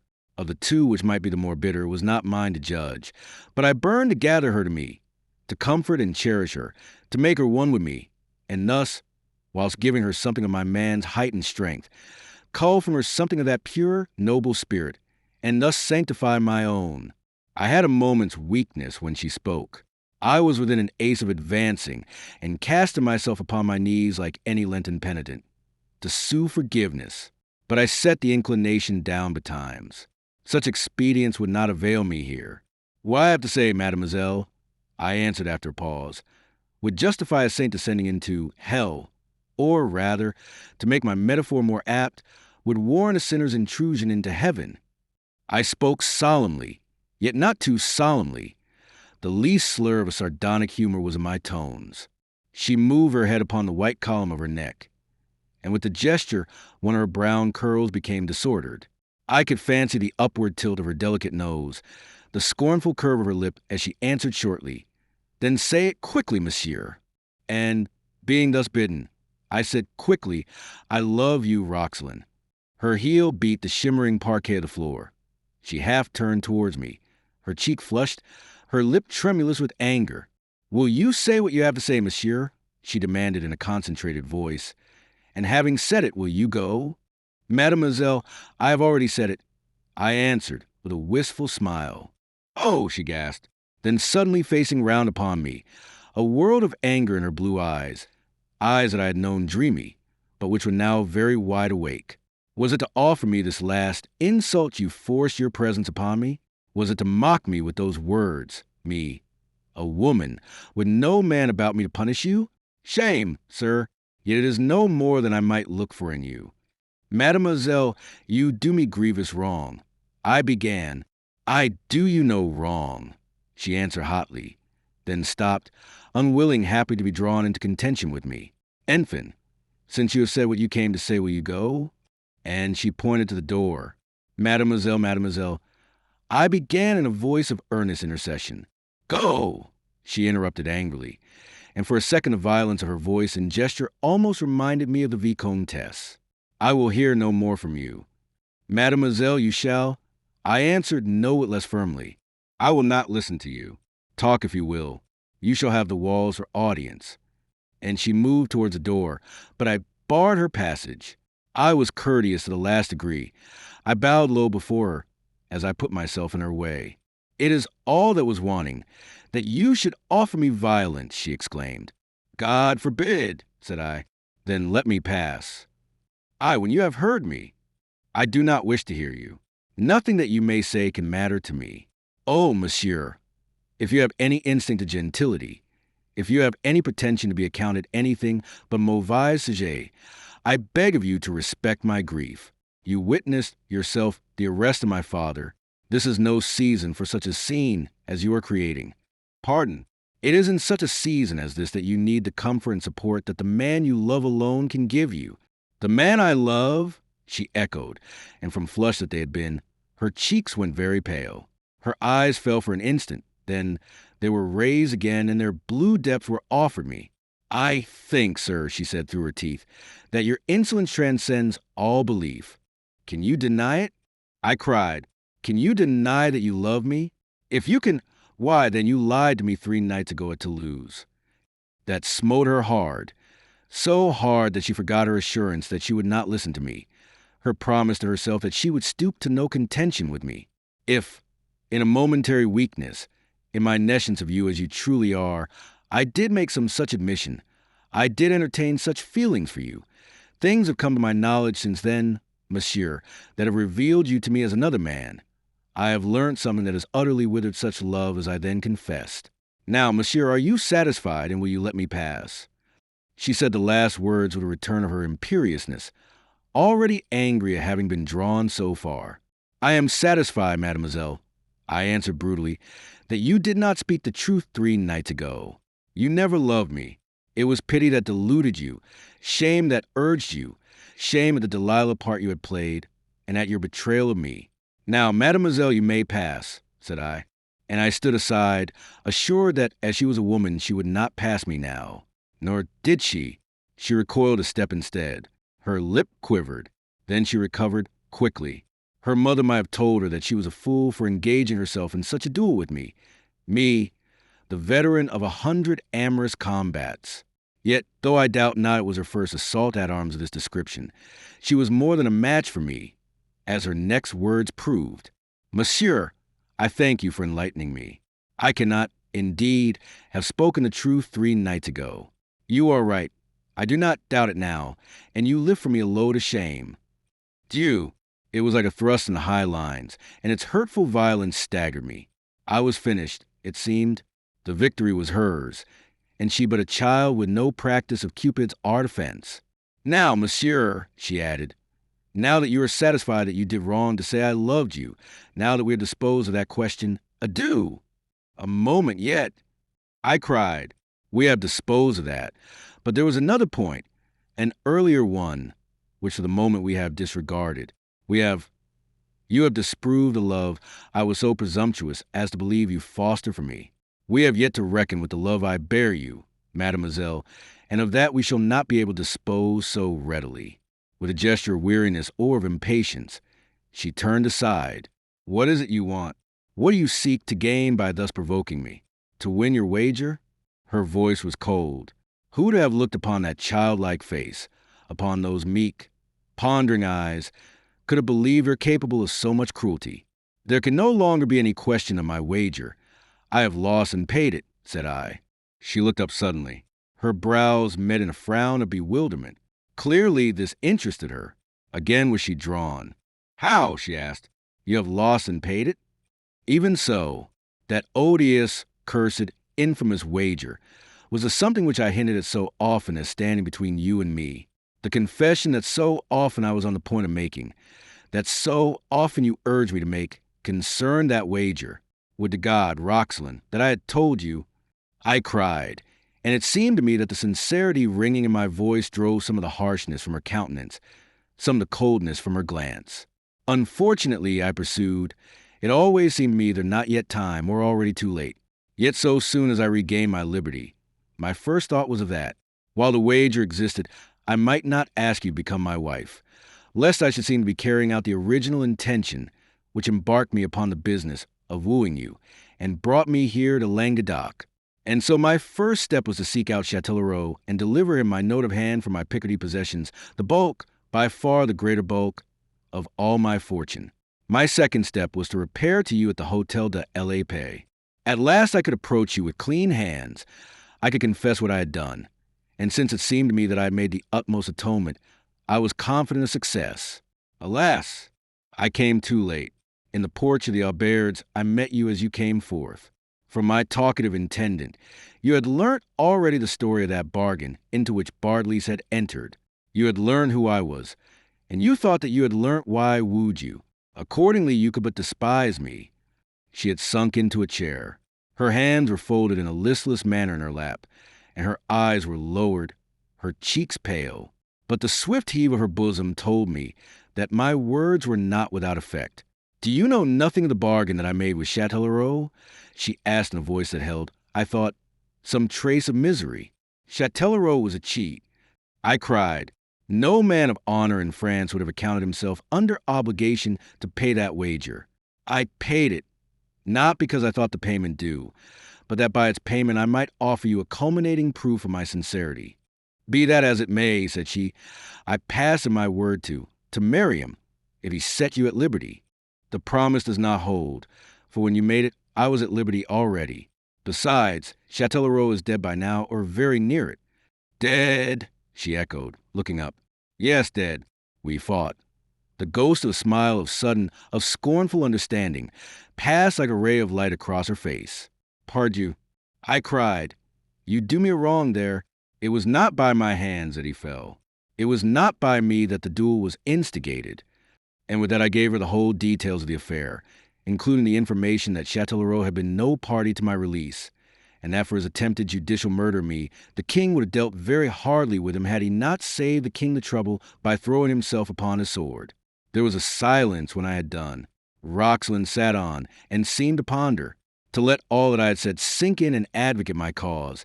As to me was very clear it must. I turned aside and moved to one of the windows. Why did you not tell me before? She asked suddenly. Why? Oh, why? Did you not confess to me the whole infamous affair as soon as you came to love me, as you say you did? As I say I did? I repeated after her. Do you doubt it? Can you doubt it in the face of what I had done? Oh, I don't know what to believe, she cried, a sob in her voice. You have deceived me so far, so often. Why did you not tell me that night on the river? Or later, when I pressed you in this very house? Or again, the other night in the prison of Toulouse? You ask me why. Can you not answer the question for yourself? Can you not conceive the fear that was in me, that you should shrink away from me in loathing? The fear that if you cared a little, I might for all time stifle such affection as you bore me?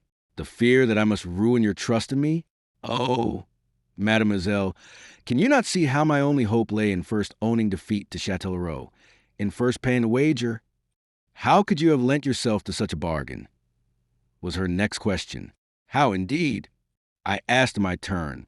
From your mother you have heard something of the reputation that attaches to Bardelys. I was a man of careless ways, satiated with all the splendors life could give me, nauseated by all its luxuries. Was it wonderful that I allowed myself to be lured into this affair? It promised some excitement, a certain novelty, difficulties in a path that I had, alas, ever found all too smooth, for Châtellerault had made your reputed coldness the chief bolster of his opinion that I should not win. Again, I was not given to overnight scruples. I make no secret of my infirmities, but do not blame me too much. If you could see the fine demoiselles we have in Paris, if you could listen to their tenets and take a deep look into their lives, you would not marvel at me. I had never known any but these. On the night of my coming to Lavedon, your sweetness, your pure innocence, your almost childish virtue, dazed me by their novelty. From that first moment, I became your slave. Then I was in your garden day by day. And here, in this old Languedoc garden with you and your roses, during the languorous days of my convalescence, is it wonderful that some of the purity, some of the sweetness that was of you and of your roses, should have crept into my heart and cleansed it a little? Ah, mademoiselle, I cried, and coming close to her, I would have bent my knee in intercession, but that she restrained me. Monsieur, she interrupted, we harass ourselves in vain. This can have but one ending. Her tones were cold, but the coldness I knew was forced, else had she not said we harass ourselves. Instead of quelling my ardor, it gave it fuel. True, mademoiselle, I cried, almost exultantly, it can end but one way. She caught my meaning, and her frown deepened. I went too fast, it seemed. It had better end now, monsieur. There is too much between us. You wagered to win me to wife. She shuddered. I could never forget it. Mademoiselle, I denied stoutly. I did not. How? She caught her breath. You did not. No, I pursued boldly. I did not wager to win you. I wagered to win a certain Mademoiselle de Lavedon, who was unknown to me. But not you, not you. She smiled, with never so slight a touch of scorn. Your distinctions are very fine, too fine for me, monsieur. I implore you to be reasonable. Think reasonably. Am I not reasonable? Do I not think? But there is so much to think of, she sighed. You carried your deception so far. You came here, for instance, as Monsieur de L'Esperron. Why that duplicity? Again, mademoiselle, I did not, said I. She glanced at me with pathetic disdain. Indeed, monsieur, you deny things very bravely. Did I tell you that my name was L'Esperron? Did I present myself to monsieur your father as L'Esperron? Surely yes. Surely no, 1,000 times no. I was a victim of circumstances in that. And if I turn them to my own account after they have been forced upon me, shall I be blamed and accounted a cheat?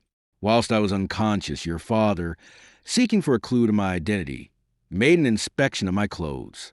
In the pocket of my doublet, they found some papers addressed to Renaud de L'Esperron, some love letters, a communication from the Duc d'Orleans, and a woman's portrait.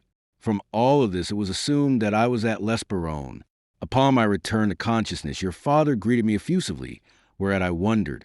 He passed on to discuss, nay, to tell me of the state of the province and of his own connection with the rebels, until I lay gasping at his egregious temerity. Then, when he greeted me as Monsieur de L'Esperron, I had the explanation of it, but too late. Could I deny the identity then? Could I tell him that I was Bardelys, the favor of the king himself? What would have occurred? I ask you, mademoiselle, would I not have been accounted a spy, and would they not have made short work of me here at your chateau? No, no, they would have done no murder. Perhaps not, but I could not be sure just then. Most men situated, as your father was, would have dispatched me. Ah, mademoiselle, have you not proofs enough? Do you not believe me now? Yes, monsieur, she answered simply. I believe you. Will you not believe, then, in the sincerity of my love?" She made no reply. Her face was averted. But from her silence I took heart. I drew close to her.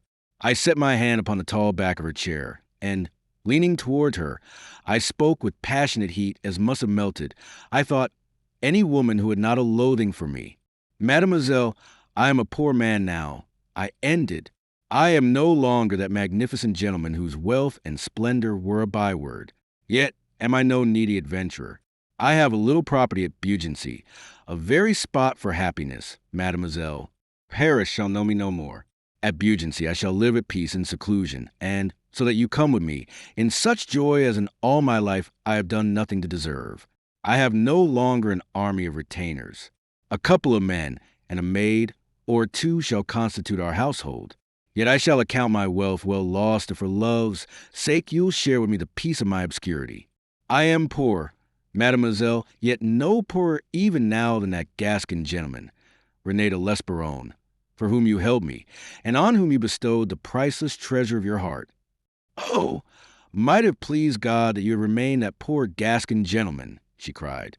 "In what am I different, Roxelane?" "In that he had laid no wager," she answered, rising suddenly. My hopes were withering. She was not angry. She was pale, and her gentle face was troubled. Dear God, how sorely troubled. To me, it almost seemed that I had lost. She flashed me a glance of her blue eyes, and I thought that tears impended. "Roxelane," I supplicated. But she recovered the control that for a moment she had appeared upon the verge of losing. She put forth her hand. "Adieu, monsieur," said she.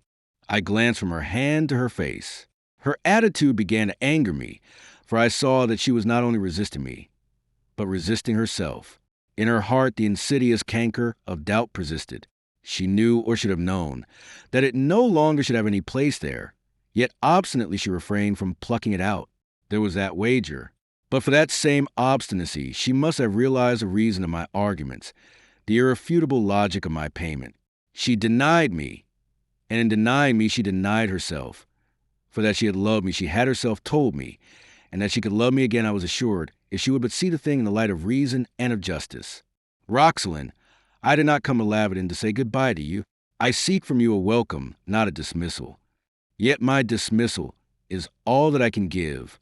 Will you not take my hand? May we not part in friendly spirit? No, we may not, for we do not part all."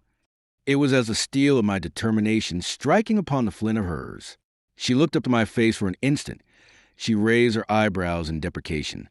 She sighed, shrugged one shoulder, and, turning on her heel, moved towards the door. "Anatole shall bring you refreshment ere you go," she said in a very polite and formal voice. Then I played my last card. Was it for nothing that I had flung away my wealth? If she would not give herself, by God, I would compel her to sell herself. And I took no shame in doing it. For by doing it, I was saving her and saving myself from a life of unhappiness. "Roxelane," I cried. The imperiousness of my voice arrested and compelled her perhaps against her very will. "Monsieur," said she as demurely as you please, "do you know what you're doing?" "But yes, perfectly." "Pardieu, you do not. I will tell you. You are sending your father to the scaffold." She turned livid. Her step faltered, and she leaned against the frame of the doorway for support. Then she stared at me, wide-eyed in horror. "That is not true," she pleaded, yet without conviction. "He is not in danger of his life. They can prove nothing against him. Monsieur de Saint Eustache could find no evidence here. Nothing. Yet there is Monsieur Saint Eustache's word. There's the fact, the significant fact, that your father did not take up arms for the king to afford the chevalier's accusation some measure of corroboration. At Toulouse, in these times, they are not particular. Remember how it had fared with me but for the king's timely arrival. That smote home. The last shred of her strength fell from her. A great sob shook her. Then, covering her face with her hands, "Mother in heaven, have pity on me," she cried. "Oh, it cannot be, it cannot be." Her distress touched me sorely. I would have consoled her. I would have bidden her have no fear, assuring her that I would save her father. But for my own ends, I curbed the mood.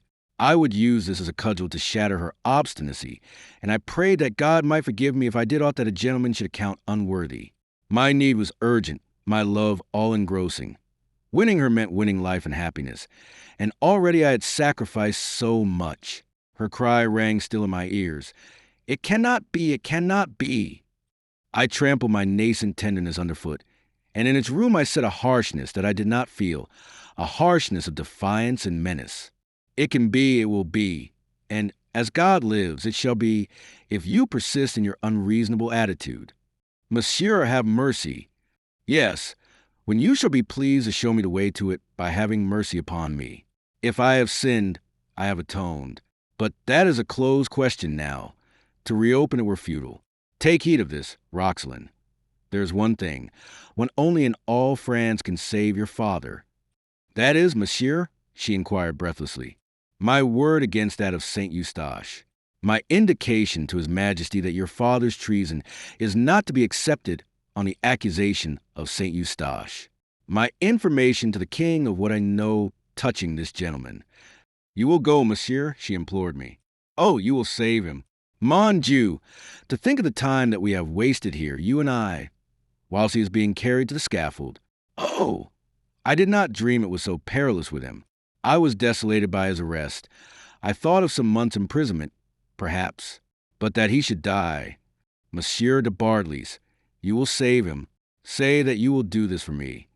She was on her knees to me now, her arms clasping my boots, her eyes raised in entreaty, God, what entreaty, to my own. Rise, mademoiselle, I beseech you, I said, with a quiet I was far from feeling. There is no need for this. Let's be calm. The danger to your father is not so imminent. We may have some days yet, 3 or 4 perhaps. I lifted her gently and led her to a chair. I was hard put to it not to hold her supported in my arms, but I might not cull that advantage from her distress. A singular niceness, you will say, perhaps, as in your scorn you laugh at me. Perhaps you are right to laugh. Yet are you not altogether right. You will go to Toulouse, monsieur, she begged. I took a turn in the room, then halting before her, yes, I answered, I will go. The gratitude that leapt to her eyes smote me hard, for my sentence was unfinished. I will go, I continued quickly, when you shall have promised to become my wife. The joy passed from her face. She glanced at me a moment as if without understanding. I came to Lavedon to win you, Roxelane, and from Lavedon I shall not stir until I have accomplished my design. I said very quietly, you will therefore see that it rests with you how soon I may set out. She fell to weeping softly, but answered nothing. At last I turned from her and moved towards the door. Where are you going? She cried. To take the air, mademoiselle. If upon deliberation you can bring yourself to marry me, send me word by Anatole or one of the others, and I shall set out at once for Toulouse. Stop, she cried. Obediently I stopped, my hand already upon the doorknob. You are cruel, monsieur, she complained. I love you, said I, by way of explaining it. To be cruel seems to be the way of love. You have been cruel to me. Would you take what is not freely given? I have the hope that when you see that you must give, you will give freely. If I make you this promise. Yes. I was growing white with eagerness. You will fulfill your part of the bargain? It is a habit of mine, mademoiselle, as witnesses the case of Châtellerault. She shivered at the mention of his name. It reminded her of precisely such another bargain that 3 nights ago she had made. Precisely, did I say? Well, not quite precisely. I promise to marry you then, said she in a choking voice, whenever you choose, after my father shall have been set at liberty. I bowed. I shall star at once, said I, and perhaps out of shame, perhaps out of who shall say what sentiments. I turned without another word and left her. Chapter 20. The Bravi at Blagnac. I was glad to be in the open once more, glad of the movement, as I rode at the head of my brave company along the bank of the Garonne, and in the shade of the golden, autumn-tinted trees. I was in a measure angry with myself that I had driven such a bargain with Roxelane, in a measure angry with her that she had forced me to it by her obstinacy. A fine gentleman I, on my soul, to have dubbed Châtellerault a cheat for having done no worse than I had now brought myself to do. Yet was it so? No, I assured myself it was not. 1,000 times no. What I had done as much to win Roxelyn to me as to win her from her own unreasonableness. In the days to come, she should thank me for my harshness, for that which now she perhaps accounted my unfairness. Then, again, would I ask myself, was I very sure of this? And so the two questions were flung the one against the other. My conscience divided itself into two parties, and they waged a war that filled me with a depressing uncertainty. In the end, shame was overthrown, and I flung back my head with a snore of assurance. I was doing no wrong. On the contrary, I was doing right, both by myself and by Roxelyn. What mattered that I was really cheating her? What mattered that I had said I would not leave Laverton until I had a promise? Whilst in reality I had hurled my threat at St. Eustache that I would meet him at Toulouse, and passed my word to the Vicomtesse that I would succor her husband. I gave no thought to the hidden threat with which St. Eustache had retorted that from Laverton to Toulouse was a distance of some 20 leagues. Had he been a man of sterner purposes, I might have been uneasy and on my guard. But St. Eustache Shaw, it is ill to underestimate an enemy. Being never so contemptible, and for my disdain of the Chevalier, I might have paid dearly had not fortune, which of late had been practicing singular jests upon me after seemingly abandoning me, returned to my aid at the last moment. It was St. Eustache's purpose that I should never reach Toulouse alive, for in all the world I was the one man he feared, the one man who encompassed his undoing and destruction by a word. And so he had resolved and disposed that I should be removed, and to accomplish this he had left a line of bravi along the road I was to pass. He had counted upon my lying a night in one of the intervening towns, for the journey was overlong to be accomplished at a stretch, and wherever I might chance to lie, there I should have to reckon with his assassins. The nearer Toulouse, although I knew not this, the thicker grew my danger. Into the very thick of it I rode. In the very thick of it I lay, and all that came of it was that I obtained possession of one more and overwhelming piece of evidence against my murderous chevalier. But I outrun my story. It had been my purpose to change horses at Grenade, and so push on and reach Toulouse that very night or in the early hours of the following morning. At Grenade, however, there were no horses to be obtained, at least not more than 3, and so, leaving the greater portion of my company behind, I set out, escorted only by Gilles and Antoine.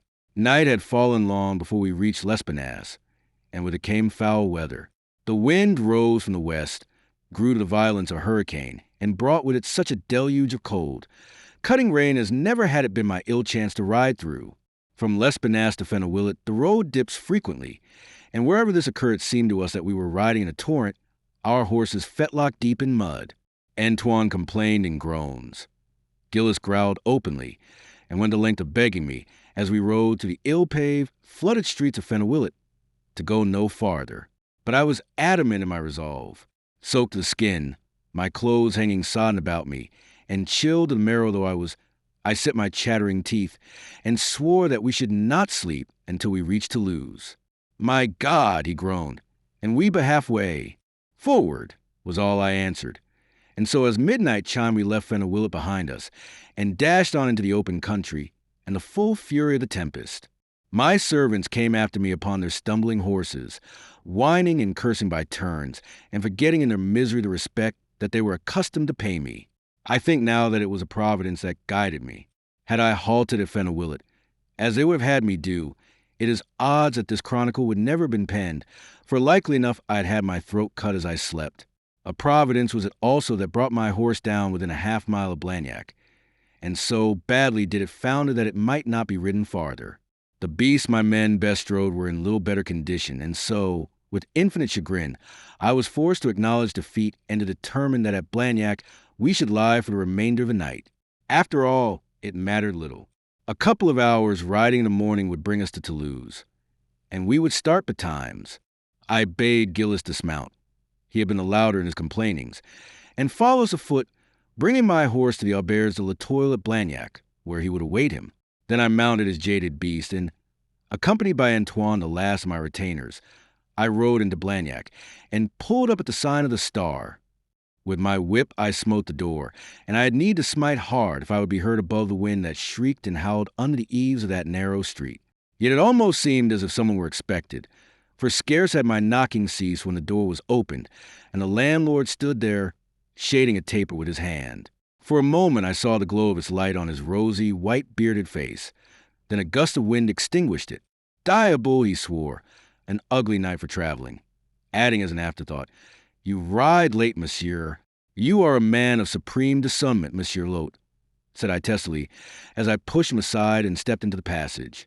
"Will you keep me in the rain till daylight, whilst you perpend how late I ride? Is your osler abed? See to those beasts yourself. Then, afterwards get me food, for me and for my man, and beds for both of us." "I have but one room, monsieur," he answered respectfully. "You shall have that, and your servant shall sleep in the hayloft." "My servant sleeps in my room, if you have but one. Set a mattress on the floor for him. Is this a night to leave a dog to sleep in a hayloft? I have another servant following. He will be here in a few minutes. You must find room for him also, in the passage outside my door, if no other accommodation be possible." "But, monsieur," he began in a tone of protest, which I set down to the way a landlord has of making difficulties that he shall be the better paid for such lodging as he finds us. "See to it," I ordered peremptorily. "You shall be well paid. Now, go tend those horses." On the wall of the passage fell a warm, reddish glow from the common room, which argued a fire, and this was too alluring to admit of my remaining longer in discussion with him. I strode forward, therefore. The auberge of La Toile was not an imposing hostelry, nor one at which from choice I had made a halt. This common room stank most vilely of oil, of burning tallow, from the smoky tapers, and of I know not what other noisome unsavourynesses. As I entered, I was greeted by a resonant snore from a man seated in a corner by the fire. His head had fallen back, displaying the brown, sinewy neck, and he slept, or seemed to sleep, with mouth wide open, full length on the hearth, and in the red glare of the burning logs lay what at first glance I took to be a heap of rags, but which closer scrutiny showed me to be another man, seemingly asleep also. I flung my sodden castor on the table. I dropped my drenched cloak on the ground, and stepped with heavy tread and a noisy rattle of spurs across the floor. Yet my ragged gentleman slept on. I touched him lightly with my whip. "Hold, mon bonhomme!" I cried to him. Still he did not move, whereat I lost patience and caught him a kick full in the side, so choicely aimed at first to double him up, then brought him into a sitting posture, with the snarl of a cross-grained dog that has been rudely aroused. From out of an evil, dirty countenance, a pair of gloomy, bloodshot eyes scowled threateningly upon me. The man on the chair awoke at the same instant and sat forward. "Eh bien," said I to my friend on the hearth. "Will you stir yourself?" "For whom?" he growled. "Is not the étoile as much for me as for you, whoever you may be? We have paid our lodging, pardieu," swore he of the chair. "My masters," said I grimly, "if you have not eyes to see my sodden condition, and if you therefore have not the grace to move that I may approach the fire, I'll see to it that you spend the night not only La Toile, but a la belle étoile." With which pleasantry and a touch of the foot, I moved my friend aside. My tone was not nice, nor do I generally have the air of promising more than I can fulfill. They were growling together in a corner, when Antoine came to draw off my doublet and my boots. They were still growling when Gillis joined us presently, although it has come in a pause to take his measure with their eyes. For Gillis was something of a giant, and men were wont to turn their heads, aye, and women too, to admire his fine proportions. We supped so vilely that I have not the heart to tell you what we ate, and, having supped, I bade my host light me to my chamber. As for my men, I had determined that they should spend the night in the common room, where the fire, and where, notwithstanding the company of those two ruffians, into whose presence I had not troubled to inquire, they would doubtless be better than elsewhere in that poor hostelry.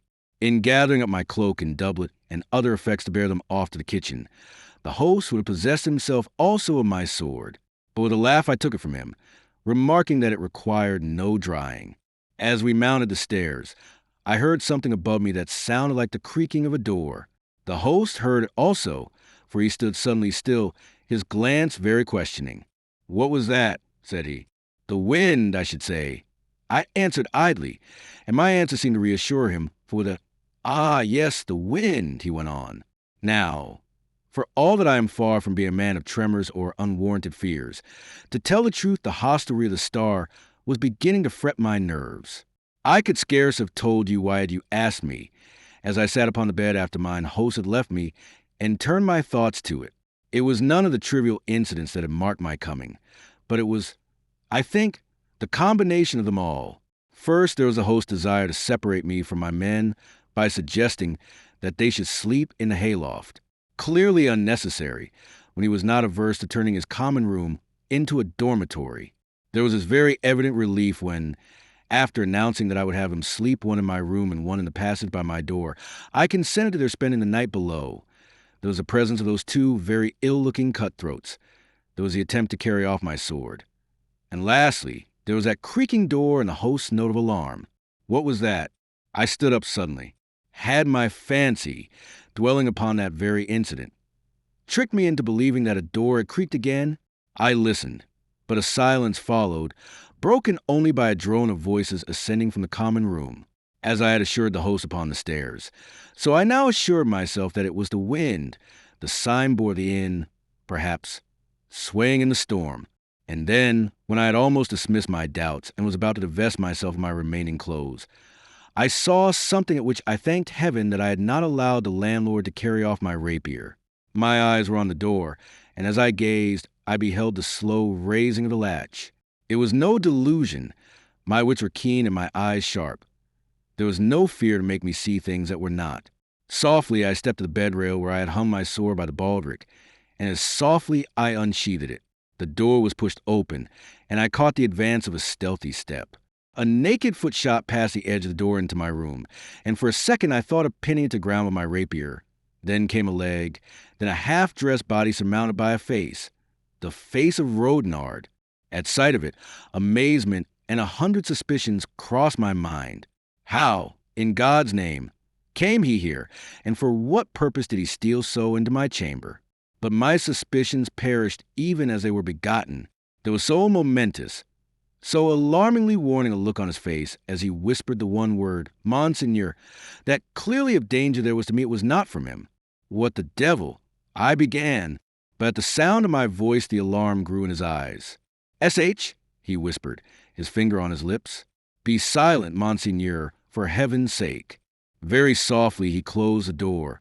Softly, yet painfully, he hobbled forward to my side. "There is a plot to murder you, Monseigneur," he whispered. "What?" "Here at Blagnac." He nodded fearfully. "Bah!" I laughed. "You rave, man. Who was to know that I was to come this way? And who is there to plot against my life?" "Monsieur de Saint-Eustache," he answered. "And for the rest, as to expecting you here, they did not, but they were prepared against the remote chance of your coming. From what I have gathered, there is not a hostelry betwixt this and Lavedon at which the Chevalier has not left his cutthroats with the promise of enormous reward to the men who shall kill you." I caught my breath at that. My doubts vanished. "Tell me what you know," said I. "Be brief."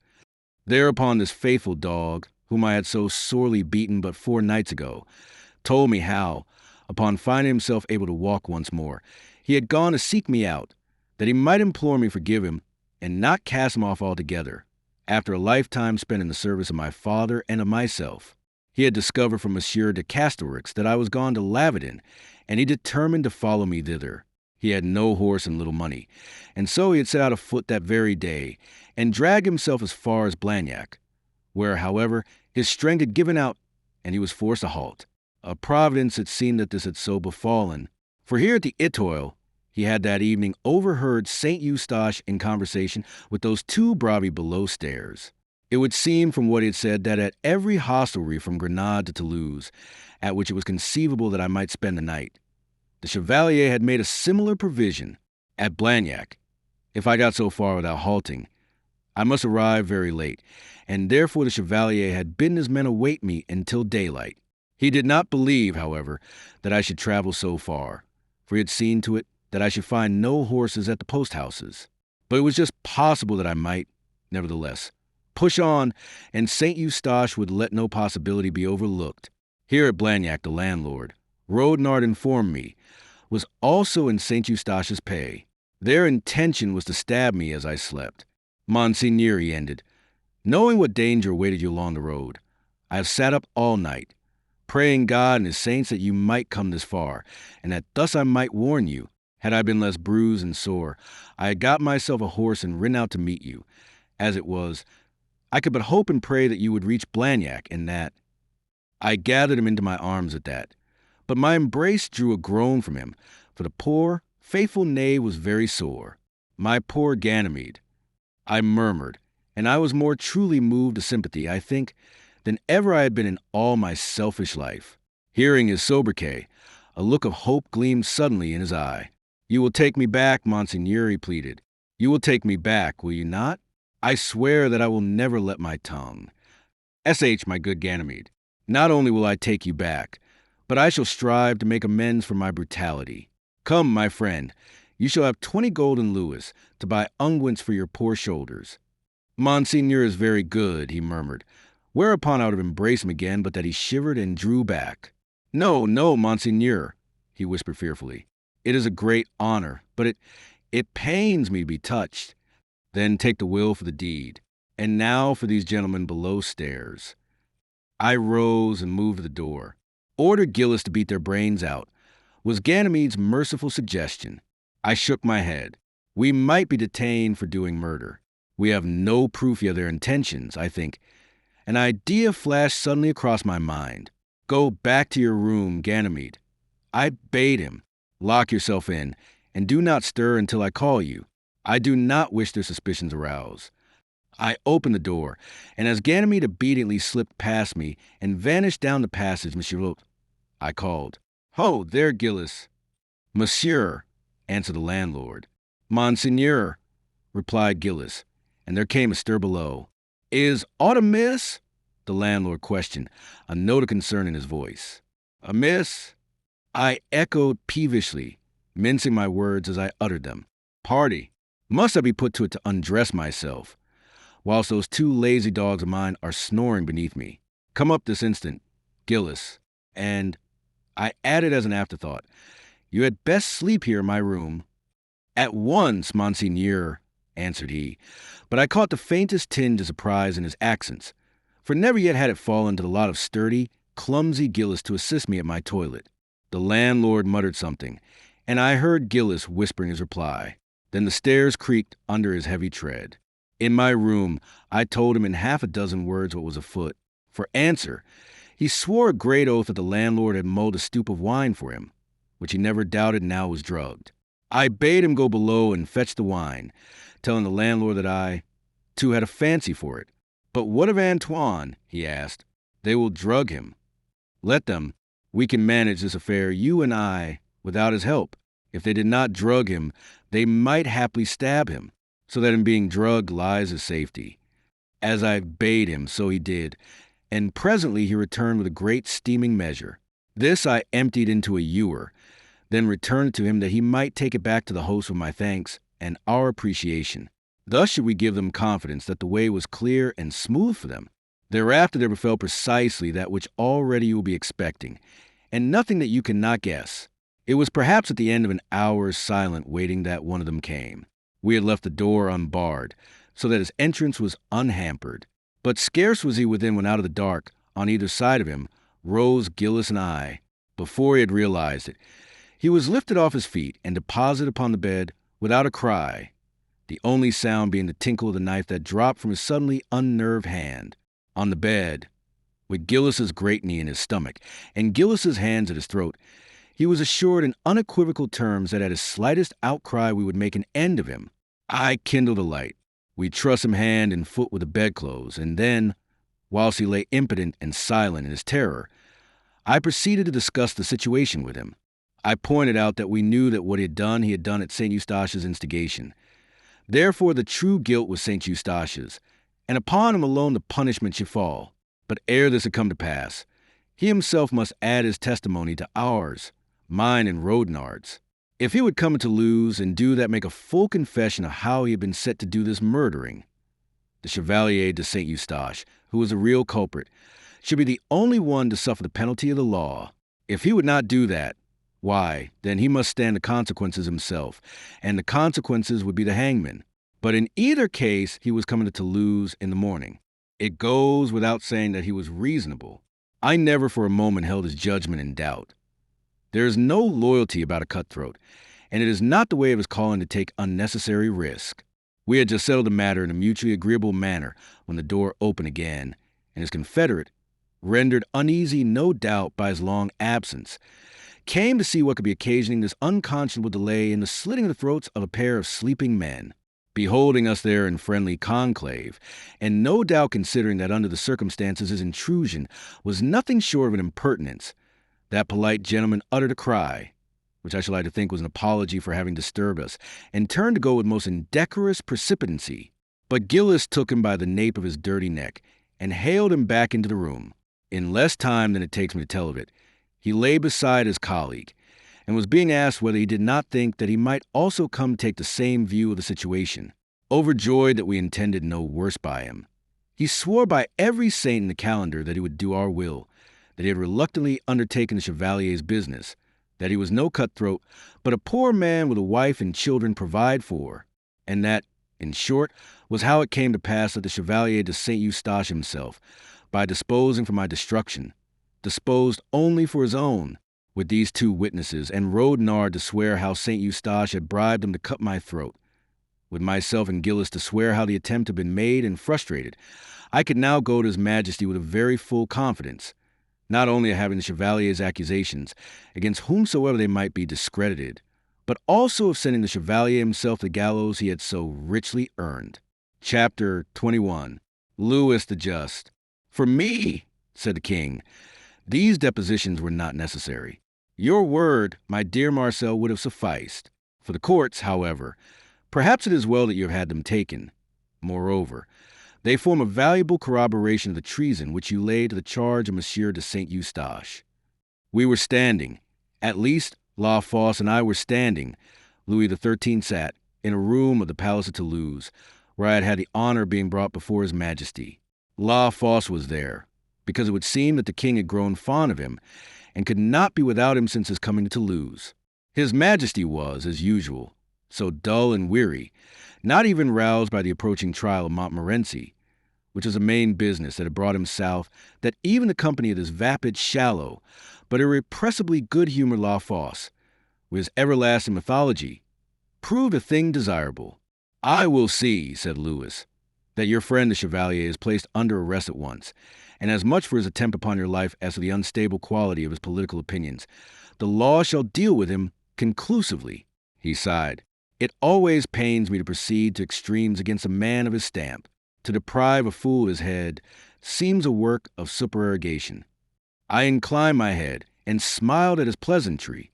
Louis had just rarely permitted himself to jest, and when he did his humor was as like unto humor as water is like unto wine. Still, when a monarch jests, if you are wise, if you have a favor to sue, or a position at court to seek or maintain, you smile, for all that the ineptitude of his witless would be rather provocative of sorrow. Nature needs meddling with at times, hazarded La Fosse, from behind His Majesty's chair. This Saint Eustache is a sort of Pandora's box, which it is well to close ere. Go to the devil, said the king shortly. We are not jesting.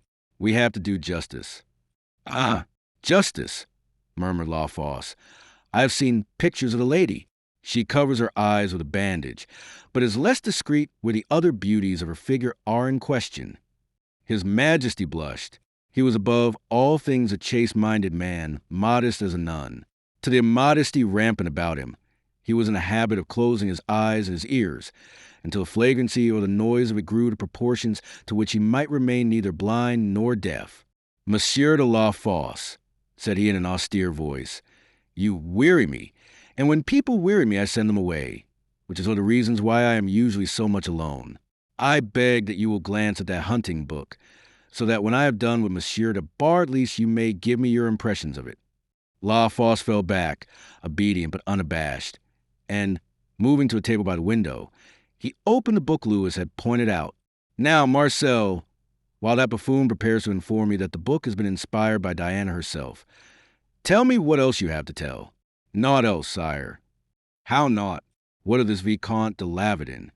Surely your Majesty is satisfied that there is no charge, no heedful charge against him? Aye, but there is a charge, a very heedful one, and so far you have afforded me no proofs of his innocence to warrant my sanctioning his enlargement. I had thought, sire, that it would be unnecessary to advance proofs of his innocence until there were proofs of his guilt to be refuted. It is unusual, your majesty, to apprehend a gentleman so that he may show cause why he did not deserve such apprehension. The more usual course is to arrest him because there are proofs of his guilt to be preferred against him. Louis combed his beard pensively, and his melancholy eyes grew thoughtful. "A nice point, Marcel," said he, and he yawned. "A nice point. You should have been a lawyer." Then, with an abrupt change of manner, "Do you give me your word of honor that he is innocent?" he asked sharply. "If your majesty's judges offer proof of his guilt, I give you my word that I will tear that proof to pieces." "That is not an answer. Do you swear his innocence?"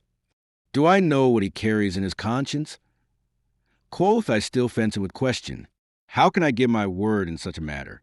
"Ah, sire, it is not for nothing that they call you Louis the Just," I pursued, adopting cajolery and presenting it with his own favorite phrase.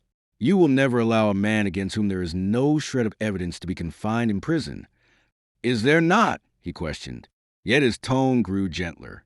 History, he had promised himself, should know him as Louis the Just, and he would do naught that might jeopardize his claim to that proud title. There is the evidence of the Saint Eustache. Would your majesty hang a dog upon the word of that double traitor?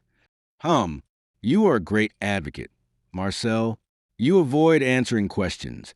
You turn questions aside by counter-questions. He seemed to be talking more to himself than Tome. You are a much better advocate than the Vicomte's wife, for instance. She answers questions and has a temper. Seal, what a temper. You have seen the Vicomtesse? I exclaimed, and I grew cold with apprehension, knowing as I did the license of that woman's tongue. Seen her? He echoed whimsically. I have seen her, heard her, well nigh felt her. The air of this room is still disturbed as a consequence of her presence. She was here an hour ago. And it seemed, lisped La Fosse, turning from his hunting book, as if the three daughters of Acheron had quitted the domain of Pluto to take embodiment in a single woman. I would not have seen her, the king resumed as though La Fosse had not spoken, but she would not be denied. I heard her voice blaspheming in the antechamber when I refused to receive her. There was a commotion at my door. It was dashed open, and the Swiss who held it was hurled into my room here as though he had been a mannequin. Dieu! Since I have reigned in France, I have not been the center of so much commotion. She is a strong woman. Marcel, the saints defend you hereafter, when she shall come to be your mother-in-law. In all France, I'll swear, her tongue is the only stouter thing than her arm. But she's a fool. What did she say, sire? I asked my anxiety. Say? She swore, Seal. How she did swear. Not a saint in the calendar would she let rest in peace. She dragged them all by turns from their chapter rolls to bear witness to the truth of what she said. That her husband was the foulest traitor out of hell, but that he was a fool with no wit of his own to make him accountable for what he did, and that out of folly he had gone astray. Upon those grounds she besought me to forgive him and let him go, when I told her that he must stand his trial, and that I could offer her but little hope of his acquittal. She told me things about myself, which in my conceit, and thanks to you flatterers who have surrounded me, I had never dreamed. She told me I was ugly, sour-faced, and malformed, that I was priest-ridden and a fool, unlike my brother, who, she assured me, is a mirror of chivalry and manly perfections. She promised me that heaven should never receive my soul, though I told my beads from now till doomsday, and she prophesied for me a welcome among the damned when my time comes. What more she might have foretold, I cannot say. She wearied me at last, for all her novelty, and I dismissed her. That is to say, he amended, I ordered for musketeers to carry her out. God pity you, Marcel, when you become her daughter's husband. But I had no heart to enter into his jocularity. This woman, with her ungovernable passion and her rash tongue, had destroyed everything. I see no likelihood of being her daughter's husband. I answered mournfully. The king looked up and laughed. Down on your knees, then, said he, and render thanks to heaven. But I shook my head very soberly. To your majesty it is a pleasing comedy, said I, but to me, Hellas, it is nearer far to tragedy. Come, Marcel, said he, may I not laugh a little? One grows so sad with being king of France. Tell me what vexes you. Mademoiselle de Laverton has promised that she will marry me only when I have saved her father from the scaffold. I came to do it very full of hope, sire, but his wife has forestalled me and, seemingly, doomed him irrevocably. His glance fell.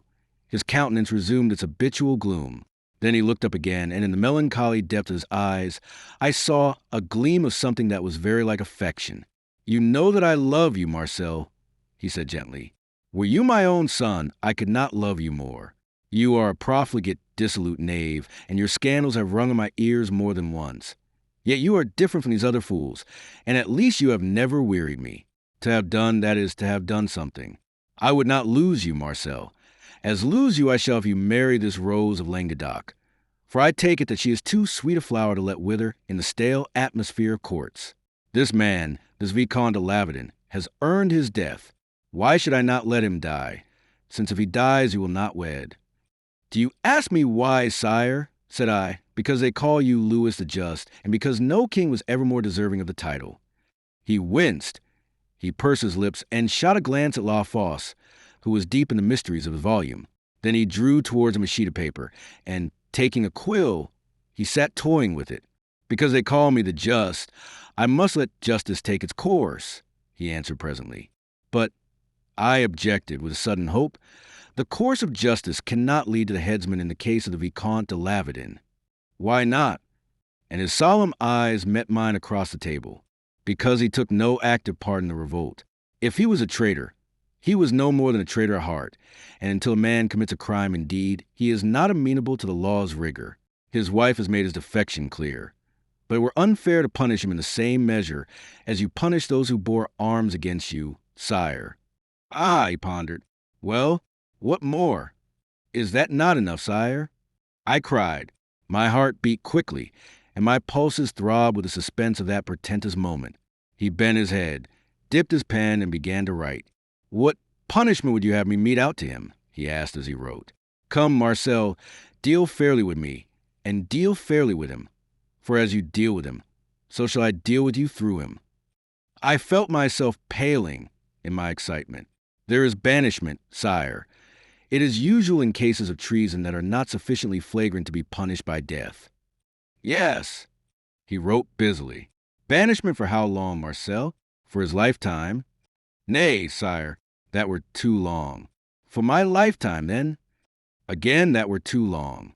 He raised his eyes and smiled. "Ah, you turn prophet? Well, for how long, then? Come, man. I should think 5 years. 5 years be it. Say no more." He wrote on for a few moments.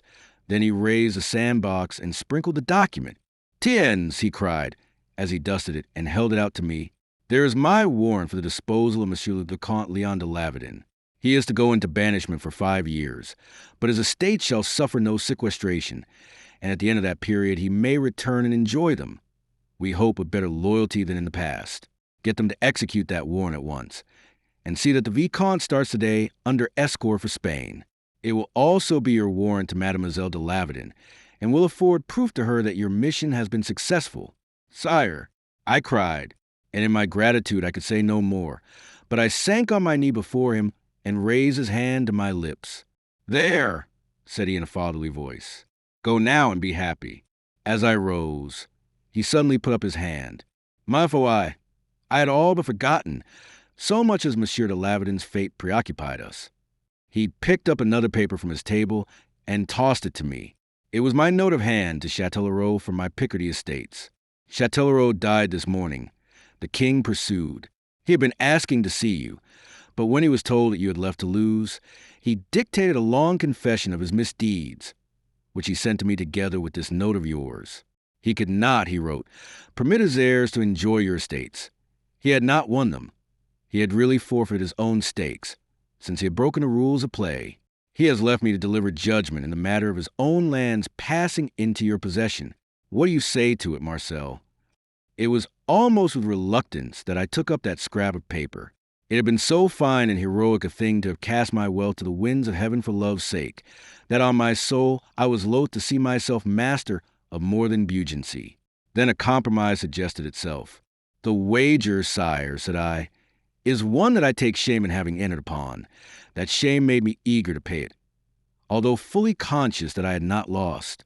But even now, I cannot in any case accept the forfeit Châtellerault was willing to suffer. Shall we forget that the wager was ever laid? The decision does you honor.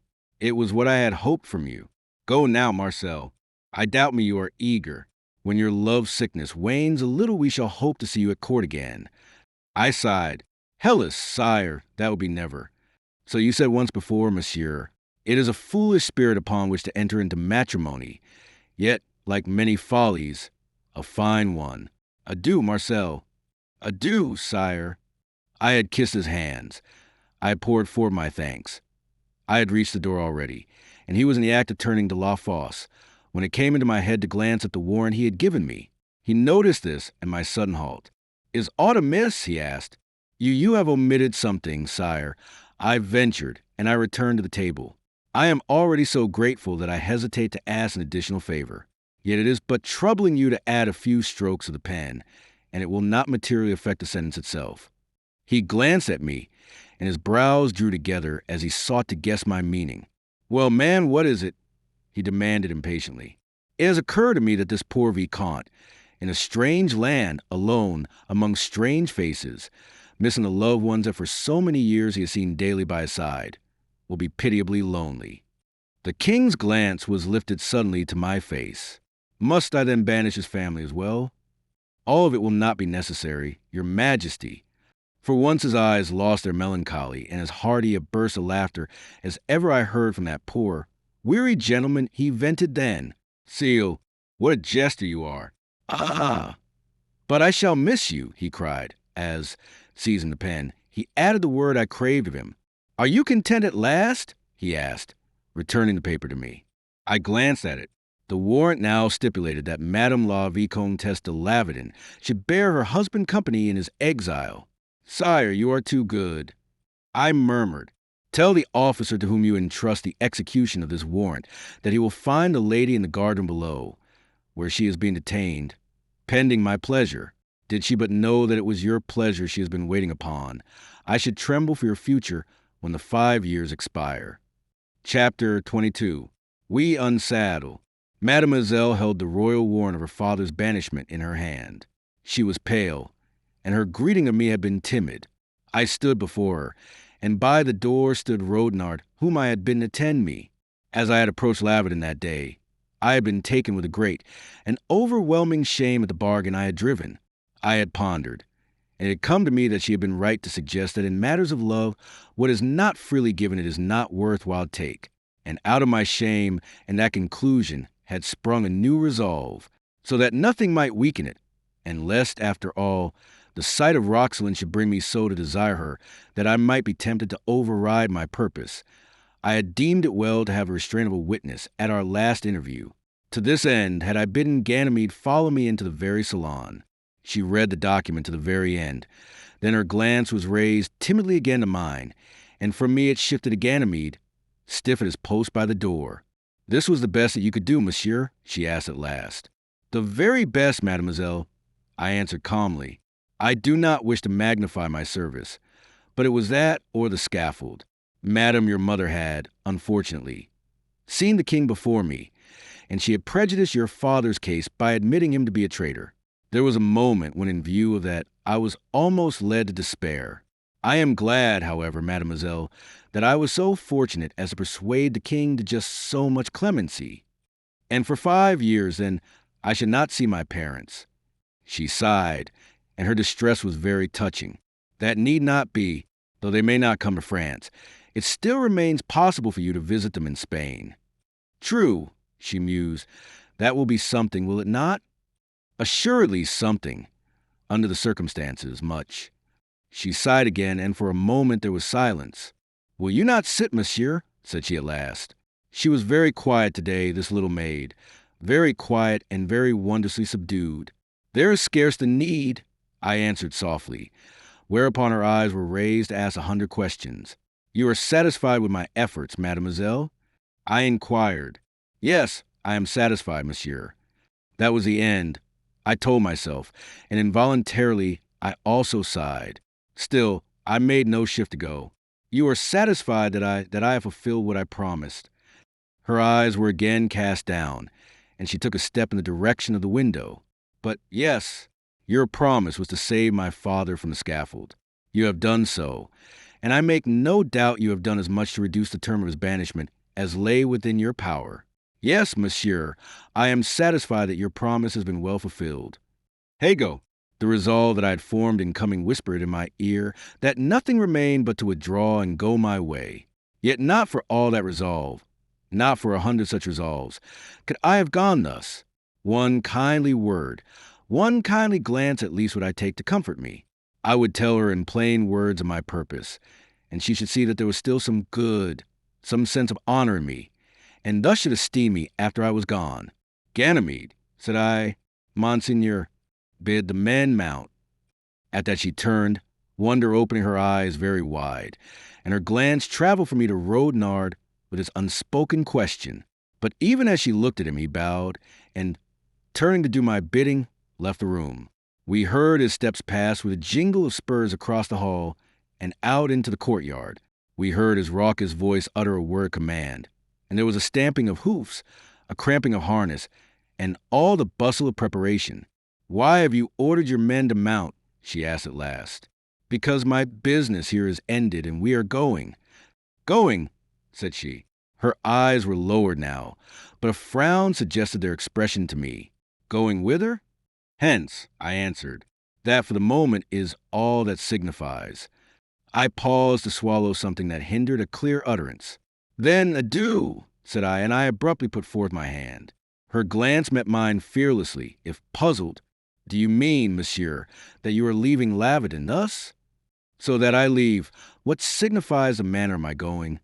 "But—" The trouble grew in her eyes. Her cheeks seemed to wax paler than they had been, but I thought that we made a bargain. "Essay, mademoiselle, I implore you," I cried. "I take shame at the memory of it. Almost as much shame as I take at the memory of that other bargain, which first brought me to Lavedon. The shame of the former one I have wiped out, although, perchance, you think it not. I am wiping out the shame of the latter one. It was unworthy in me, mademoiselle, but I loved you so dearly that it seemed to me that no matter how I came by you, I should rest content if I but won you. I have since seen the error, the injustice of it. I will not take what is not freely given. And so, farewell." I see," she murmured, and ignored the hand that I held out. "I am very glad of it, monsieur." I withdrew my hand sharply. I took up my hat from the chair on which I had cast it. She might have spared me that. I thought, she need not have professed joy. At least she might have taken my hand, and parted in kindness. "Adieu, mademoiselle," I said again, as stiffly as might be, and I turned towards the door. "Monsieur!" she called after me. I halted. "Mademoiselle?" She stood demurely, with eyes downcast and hands folded. "I shall be so lonely here." I stood still. I seemed to stiffen. My heart gave a mad throb of hope, then seemed to stop. What did she mean? I faced her fully once more, and I doubt not I was very pale. Yet lest vanity should befool me, I dared not act upon suspicions. "And so, true, mademoiselle," said I, "you will be lonely. I regret it." As silence followed, I turned again to the door, and my hopes sank with each step in that direction. "Monsieur," her voice arrested me upon the very threshold. "What shall a poor girl do with this great estate upon her hands? It will go to ruin without a man to govern it. You must not attempt the task. You must employ an attendant." I caught something that sounded oddly like a sob. Could it be? Dieu! Could it be after all? Yet I would not presume. I half turned again, but her voice detained me. It came petulantly now. "Monsieur de Bardelys, you have kept your promise nobly. Will you ask no payment?" "No, mademoiselle," I answered very softly. "I can take no payment." Her eyes were lifted for a second. Their blue depths seemed dim. Then they fell again. "Oh, why will you not help me?" she burst out, to add more softly. "I shall never be happy without you." "You mean—" I gasped, retracing a step, and flinging my hat in a corner. "That I love you, Marcel, that I want you. And you can forgive, I cried as I caught her. Her answer was a laugh that bespoke her scorn of everything. Of everything save us two. Of everything save our love. That, and the pout of her red lips was her answer. And if the temptation of those lips. But there, I grow indiscreet. Still holding her, I raise my voice. Ganymede. I called. Monseigneur, came his answer through the open window. Bid those knaves dismount and unsaddle.